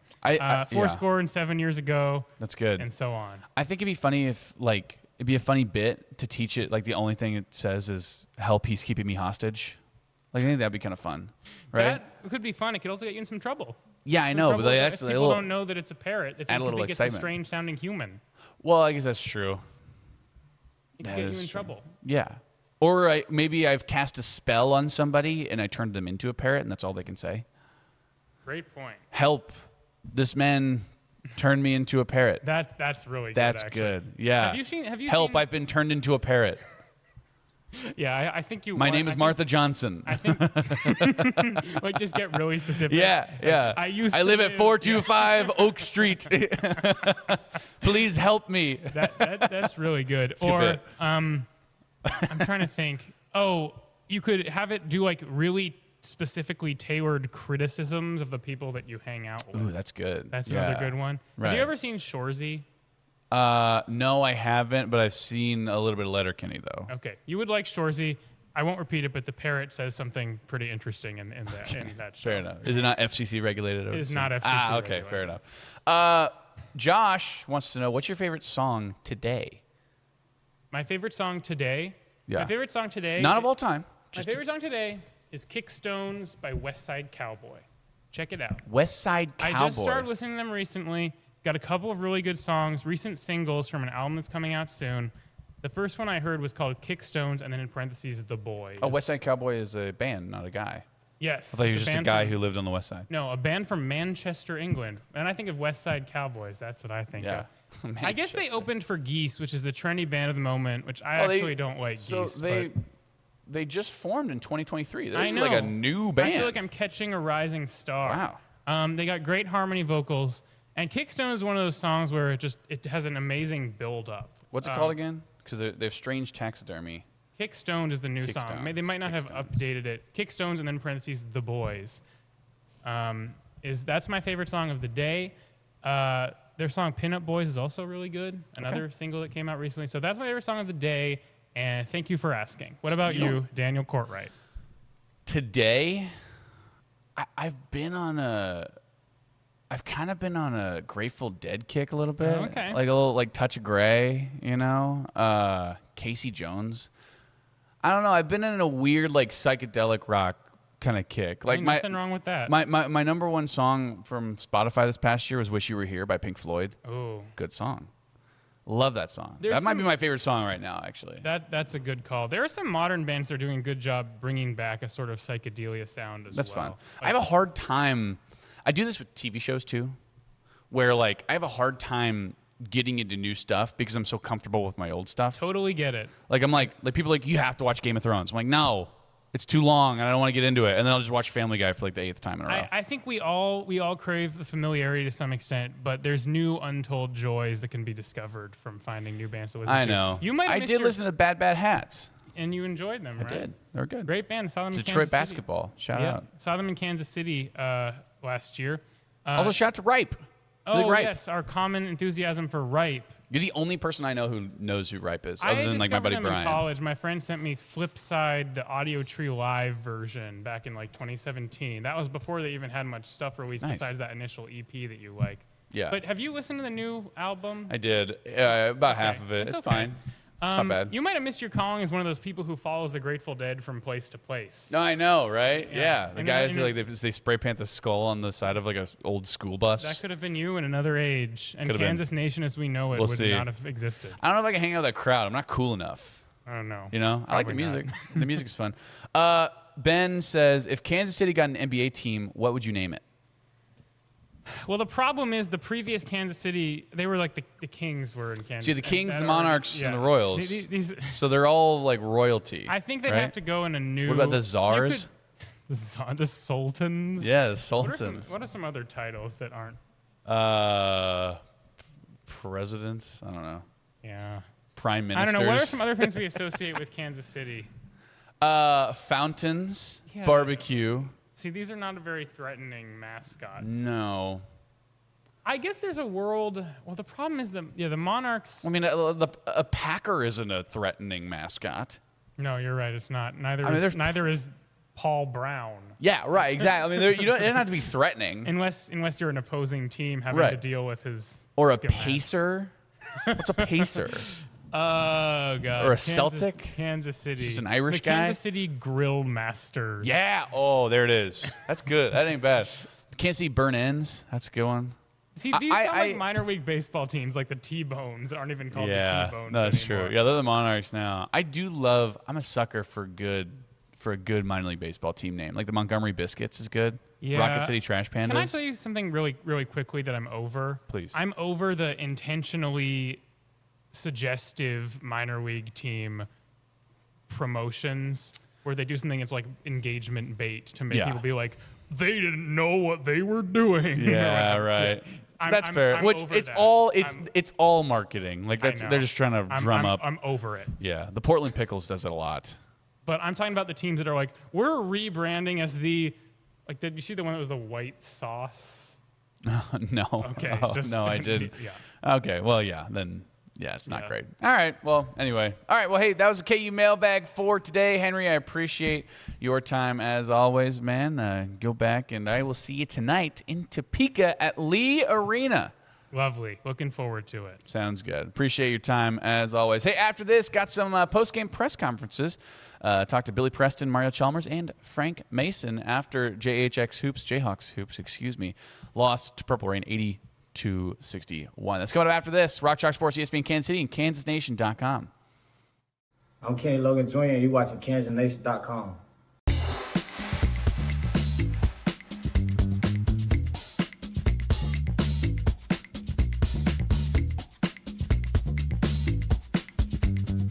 Get 0.9% APR or a $3,500 customer bonus on 2026 Atlas models. 2026 Atlas Cross Sport 3.9% APR or $3,500 customer bonus. 26 Tiguan models now 1.9% APR or a $2,500 customer bonus. You work hard and play hard. With a new Can-Am side-by-side from Heinen Outdoor Power Equipment, you can haul, tow, and hustle from dusk to dawn without slowing down a bit.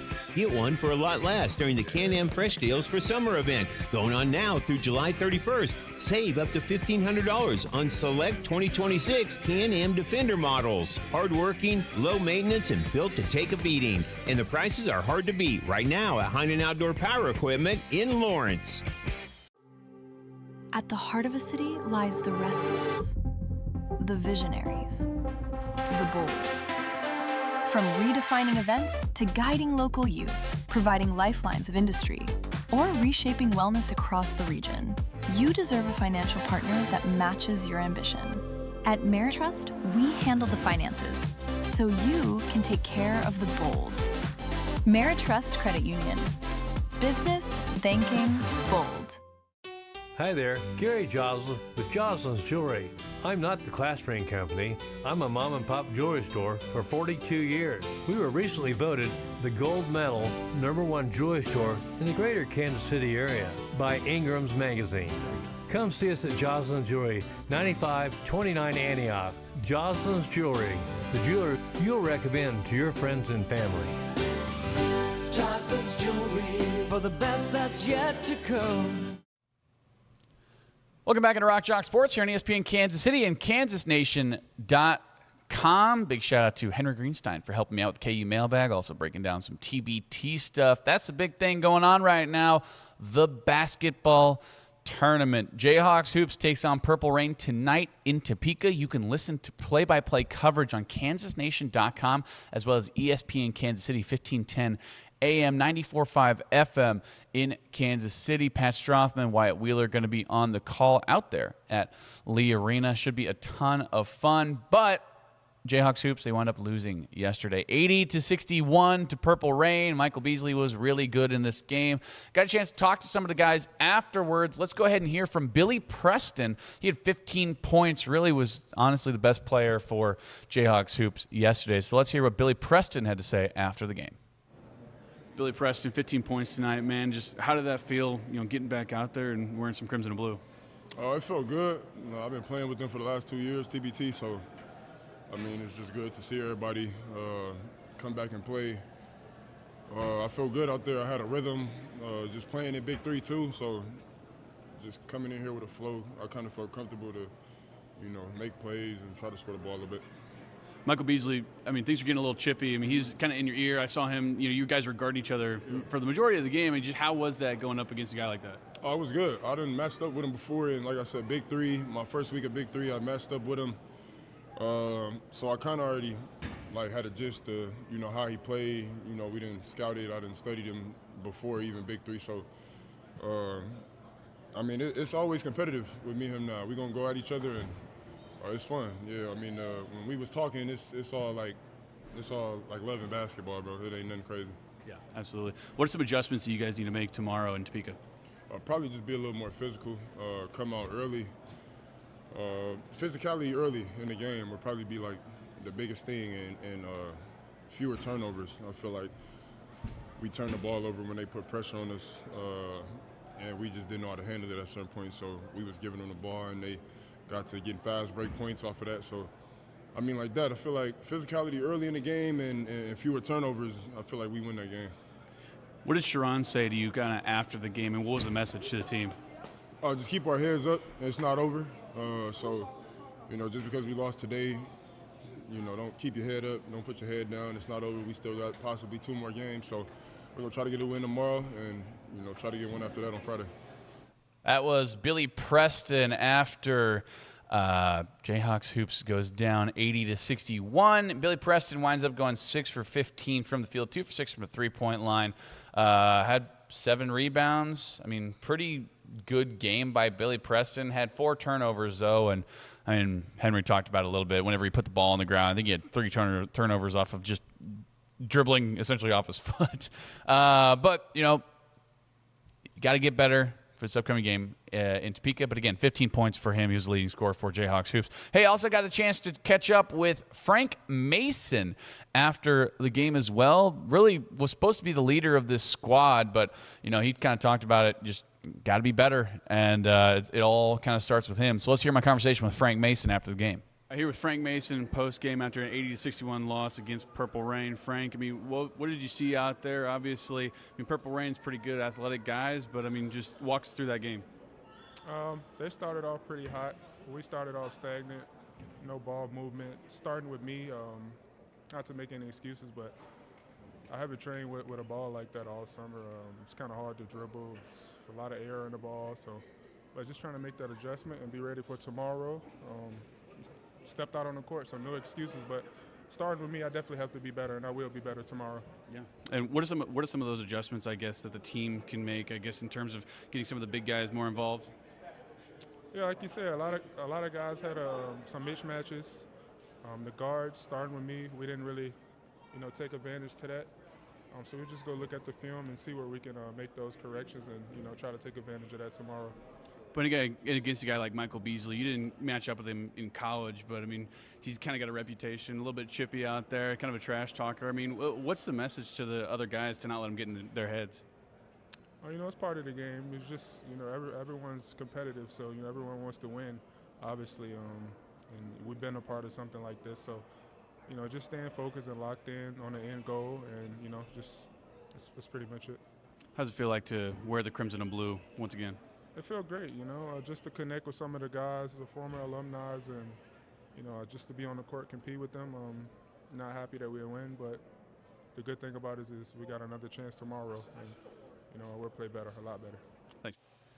Frank Mason wound up with 10 points yesterday, 3 for 11 from the field, 2 for 4 from the three-point line, and 7 turnovers from the former Naismith Player of the Year. And again, I don't want to give criticism to Frank Mason because I love Frank Mason, but it kind of does start with him, right? He's the facilitator. He's the leader when he's out there. He's the one playing point guard.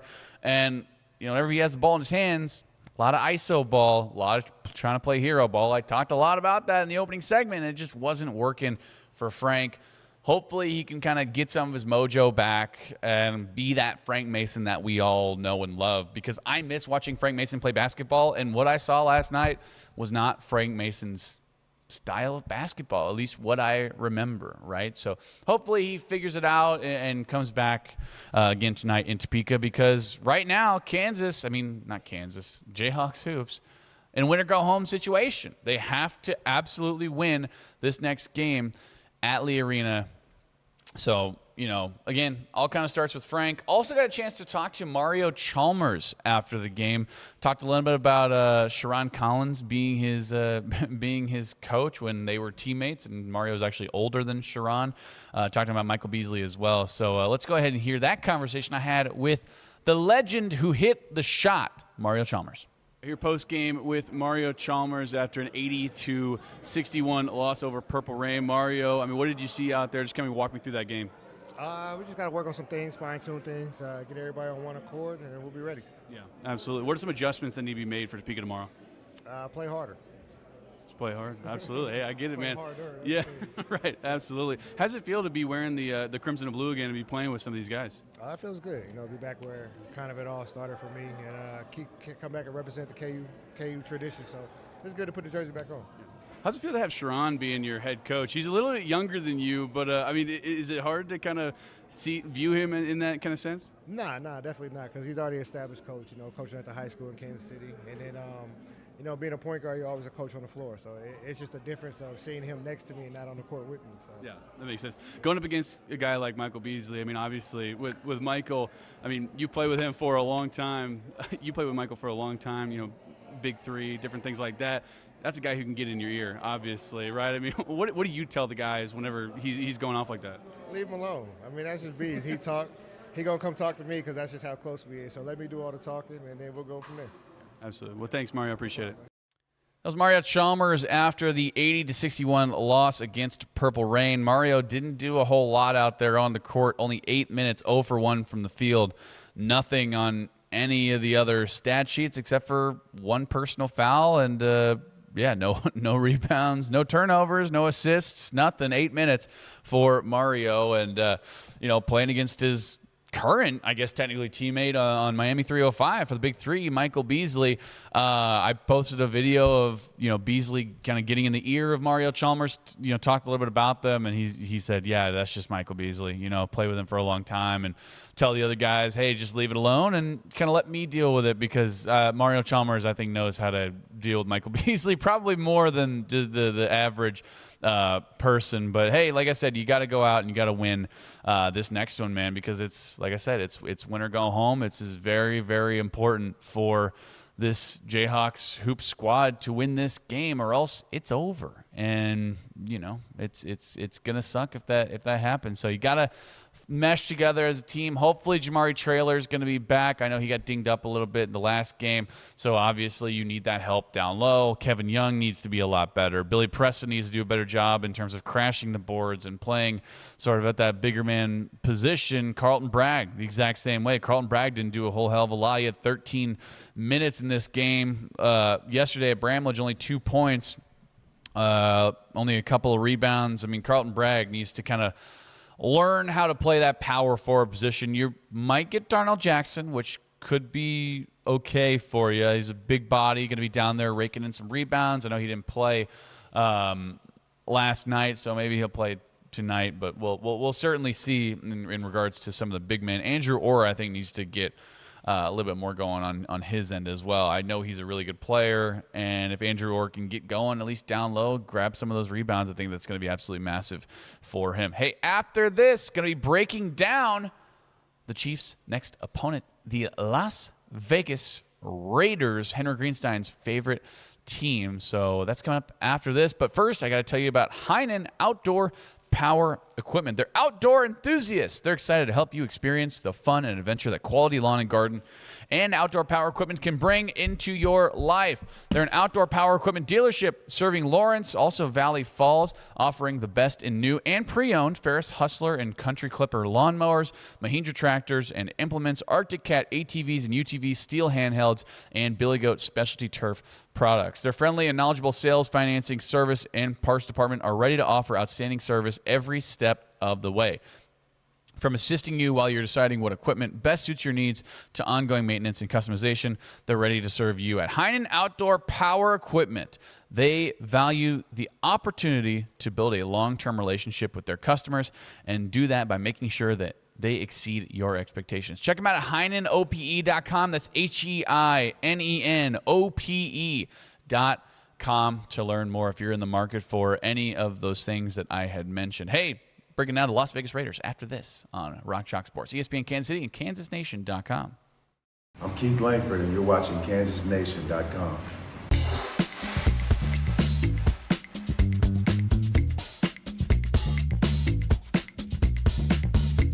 Celebrate the summer with savings at Crown Toyota. BZ models, 0% APR with a $500 cash incentive. RAV4 models, 4.99% APR. 2026 Toyota Tacoma, 3.99% APR. Get into a 2026 Tundra for 2.99% APR. If you want to save a bunch on professional mowers, you better hustle to the Hustler Pro Sales event at Heinen Repair and Heinen Outdoor Power Equipment. Save up to 20% off the regular price of select new Hustler commercial mowers, and 0% financing is available with approved credit. Hustler Fleet Program members can save even more. Offers in July 31st. See them for complete details at Heinen Repair south of Valley Falls and Heinen Outdoor Power Equipment in Lawrence. With Heinen, there's always hope for your yard.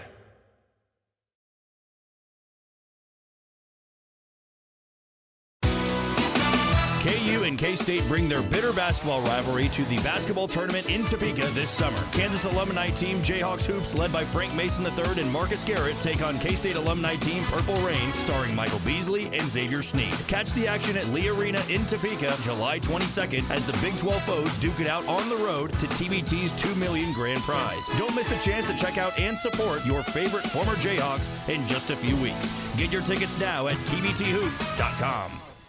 Hello, it's Mark Whitlow from Office Products Alliance.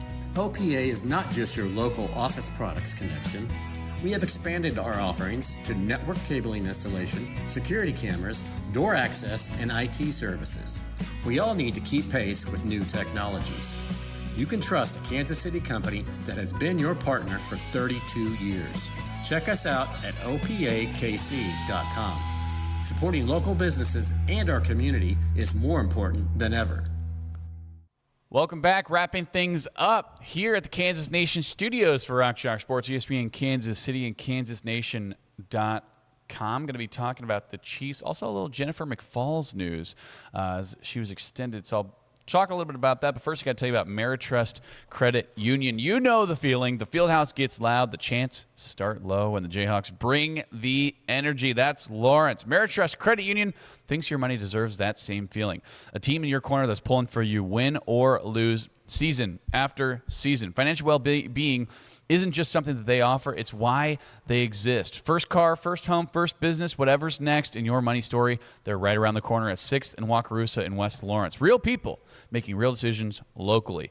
Ameritrust Credit Union, the official financial well-being partner of Kansas Athletics. You can stop by their branch or you can visit ameritrust.org. Federally insured by the NCUA.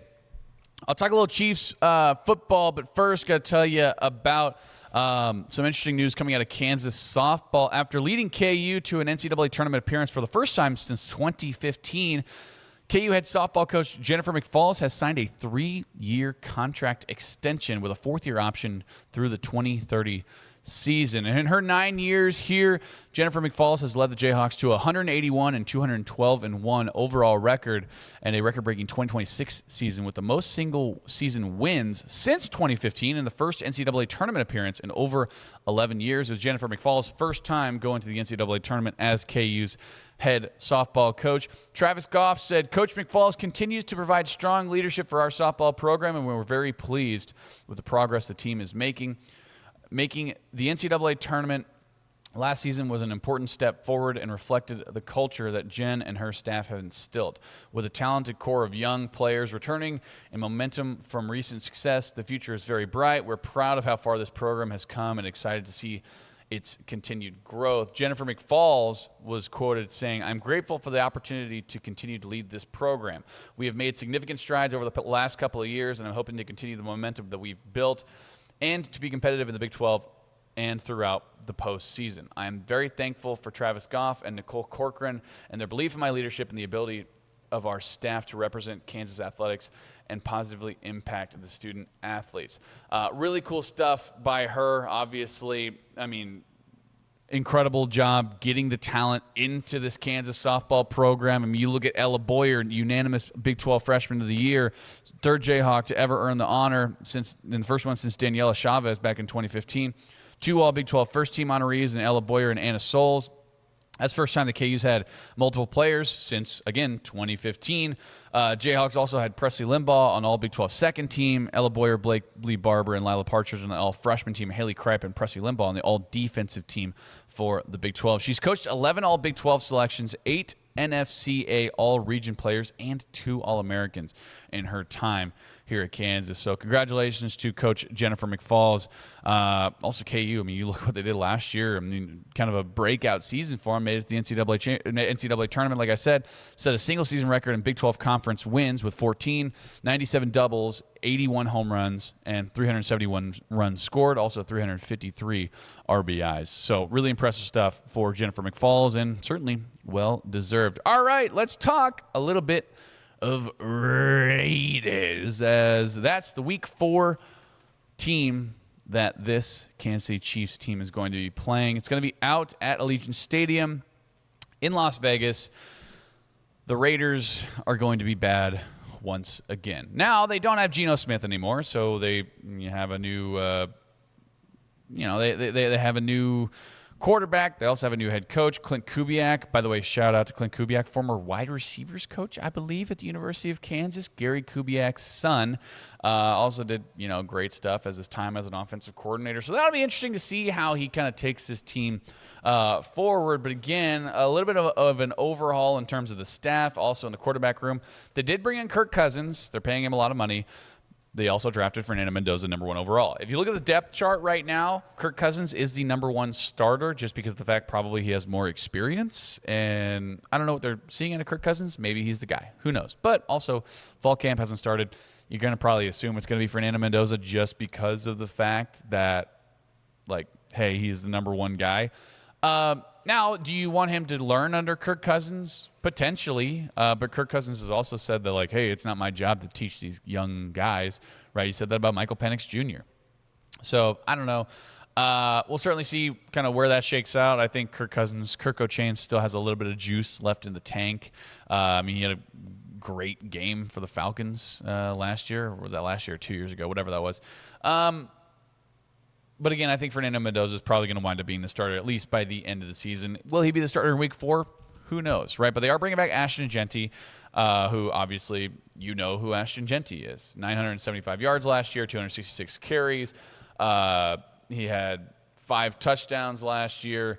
So, I mean, bringing him back is going to be absolutely massive. I mean, their offensive line isn't great, but still with Ashton Genty and his run style and his play style, obviously a really nice player as well. Also had 346 yards through the air, also 5 touchdowns through the air as well. So really nice in the pass game. They're bringing back Trey Tucker, who was actually their leading receiver from last year. And if you're wondering who the hell Trey Tucker is, I kind of am too. But he had 696 yards through the air last year, 5 touchdowns, 57 receptions on 92 targets. But a nice little player. They also have a really good tight end room as well. I think not a lot of people talk about that. Brock Bowers and Michael Mayer, both of those guys are rock stars. Brock Bowers, obviously, we know who he is. Michael Mayer, they drafted him the year before Brock Bowers in the first round as well. So 2 really nice tight ends. Brock Bowers had 680 yards last year on 64 receptions. Actually led the team in receptions last year. 7 touchdowns through the air for Brock Bowers, and he's primed for another big year. As long as that hairline continues to go, he's going to continue to become a better player. Lost Jacoby Myers, so they don't have him anymore. But again, they do have Michael Mayer coming back in that tight end room. 328 yards last year, 35 receptions, did have a touchdown. Also, Jack Beck. He's actually projected to be one of their number 1 guys this upcoming year. And then they got in Jalen Naylor from Minnesota. If you look at what he did last year, 53 targets, had 444 yards, 4 touchdowns last year, also had a couple of rushes. So he's going to be that number one or number 2 guy, right? It's going to be Trey Tucker, Jack Beck, and then probably Jalen Naylor. And Jack Beck, again, 29 receptions, 224 yards last year. Didn't have any touchdowns, but should be a really nice piece for this Raiders team. And again, you have actually competent quarterbacks to get these guys the ball, which makes me a little bit nervous. But their defense isn't going to be great. If you look at it, they have Thomas Booker, the 4th, on the left defensive end side, and then Jonah Lalu on the right defensive end side. Adam Butler is their nose tackle. They are bringing back Max Crosby. As we know, Max Crosby signed with the Ravens, and then all of a sudden they said, well, they're not being truthful about the extent of his injury or whatever, so then he didn't sign with the Ravens, and then he's back with the Raiders and saying, oh, I actually love the Raiders. I never wanted to leave. It was a whole weird thing. He was traded. Oh, yeah, he was traded. That's right. Traded to the Ravens, but then the Ravens were like, no. We don't want him because you guys aren't being truthful. That's right, dude. What a crazy story. Man, that's actually insane. But yeah, Max Crosby's going to be back. Who knows how well he's going to do. They did get Nakobe Dean from the Eagles, who I think is going to be a really, really good player as well. But their defense wasn't great last year. I mean, they were bottom of the league in quite a few things. But Max Crosby, as of last year, I mean, again, he's really going to be their number 1 guy. Last year, 73 total tackles, 45 solo tackles. He did have 10 sacks last year. But again, he is going to be relatively injured and dinged up. So who exactly knows how this is going to shake out.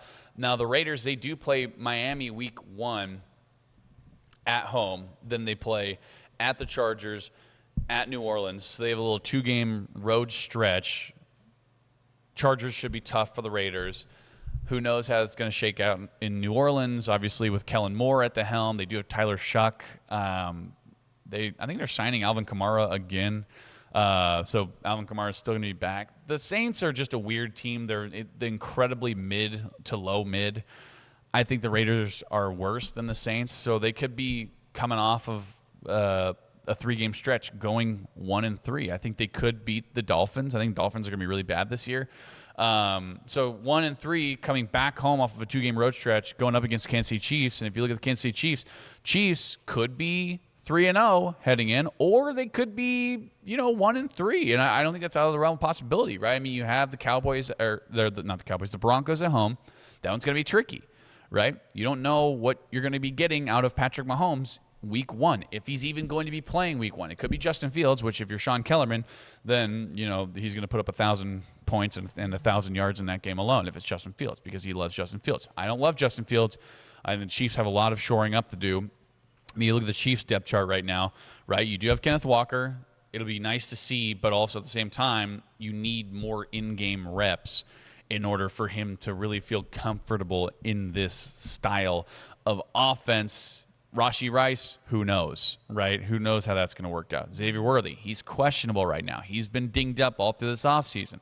Who knows if he's going to be healthy? Tyquan Thornton, he's really your number one guy who's healthy right now, and he's really only a deep ball threat. I don't think he's great, down in kind of the intermediate passing game. So I don't love it out of him. Jalen Royals could have a big year this year. I'm really high on Cyrus Allen. I do think that he's going to get a lot of play, especially early with the Rashee Rice stuff and different things going on there. Again, I want Rashee Rice off the team. That's just me. I think that not off the team now, but his contract is up after this year. I think you absolutely get rid of him. You that's just a headache that you don't want to deal with anymore. And then looking down the line at the wide receiver room, you have Jason Brownlee, Jimmy Holiday, Andrew Armstrong. I mean, who are these people, right? You're very, very thin at the wide receiver room. Now, the Raiders' defense isn't great, but still, you're going to be at the point when you're in week 4 still trying to develop that chemistry, still trying to figure out what your identity is. So this could be an easy trap game. You're coming off of a Miami Dolphins game that you're probably going to win, so you're probably going to be feeling good about that. Hopefully Josh Simmons is healthy. Hopefully everyone on the offensive line is healthy. And hopefully you have Patrick Mahomes, who's healthy again for this Raiders squad. But again, it's the Raiders. I'm not super worried about the Raiders. Don't tell Henry Greenstein I said that, because of the fact that Henry loves the Raiders. He's a big he's our resident Raiders insider, our resident Raiders fan. So it'll be interesting to see. Like I said, I don't know who's going to be starting, whether it's going to be Kirk O'Chains, Kirk Cousins, or if it's going to be Fernando Mendoza. But they do have some nice players. I mean, if you want me to be completely honest, I like Jalen Naylor. I do like Jack Beck. I love their tight end room, right? I mean, they have an okay offensive line. I don't think it's fantastic by any stretch of the imagination. So if you can get some pass rush, if you can get R. Mason Thomas and George Karlaftis in the face of whoever the quarterback is going to be, again, Fernando Mendoza is a playmaker in situations like that. Kirk Cousins is not really necessarily a playmaker in situations like that. So, again, we'll certainly see. I'm going to say it. Chiefs are going to be 3-1 after this game. 3-1. They either lose to the Broncos. I keep on saying Cowboys. They either lose to the Broncos or they lose to the Colts, and then they beat the Dolphins, and then one of the other two, and then they're going to beat the Raiders. 3-1 after this. Hey, that's going to do it here. I'm going to wrap things up here on Rock Chalk Sports. Big shout out to Tyler Brewer and Elijah Schmidt running the operations. A big shout out to Henry Greenstein for helping me out on today's show. Be sure to stay tuned to KansasNation.com tonight. There's going to be play-by-play coverage of JHX Hoops taking on Purple Rain at Lee Arena in Topeka. I'm going to be giving you a whole bunch of coverage tonight as well. So be sure to stay locked in for that. For Tyler Brewer, Elijah Schmidt, I've been Daniel Courtwright saying thanks so much for listening to Rock Chalk Sports, ESPN Kansas City and KansasNation.com. Hey, this is Sasha Khan, and you're watching KansasNation.com. This is SSJ. Winter in Kansas City doesn't mean your lawn takes a break. It means smart homeowners get a head start. Let David and his crew from Custom Lawn and Landscape prepare your yard for a greener, healthier spring with winter fertilization, soil conditioning, and pre-emergent treatments that stop weeds before they start. Because when the snow melts, you don't want to start fixing your lawn. You want to already be winning. Trust Custom Lawn and Landscape, treating your yard now so it looks incredible later. Visit CustomLawn.com to schedule your winter services today.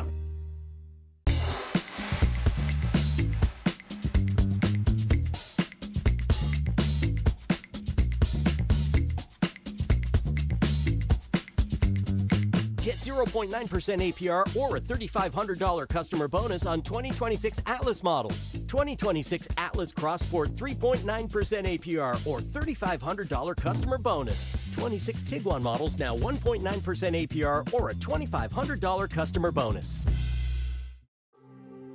At the heart of a city lies the restless, the visionaries, the bold. You made the bet. You took the risk. You showed up when nobody else would. Now, success is within reach. The question is whether your finances can keep up with you.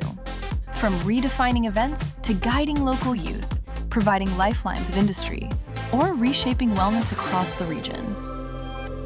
You deserve a financial partner that matches your ambition. This is where Merit Trust comes in. Local people, real relationships. A team that sees your vision and says yes. Because bold business owners deserve bold financial partners. At Merit Trust, we handle the finances, so you can take care of the bold. Merit Trust Credit Union.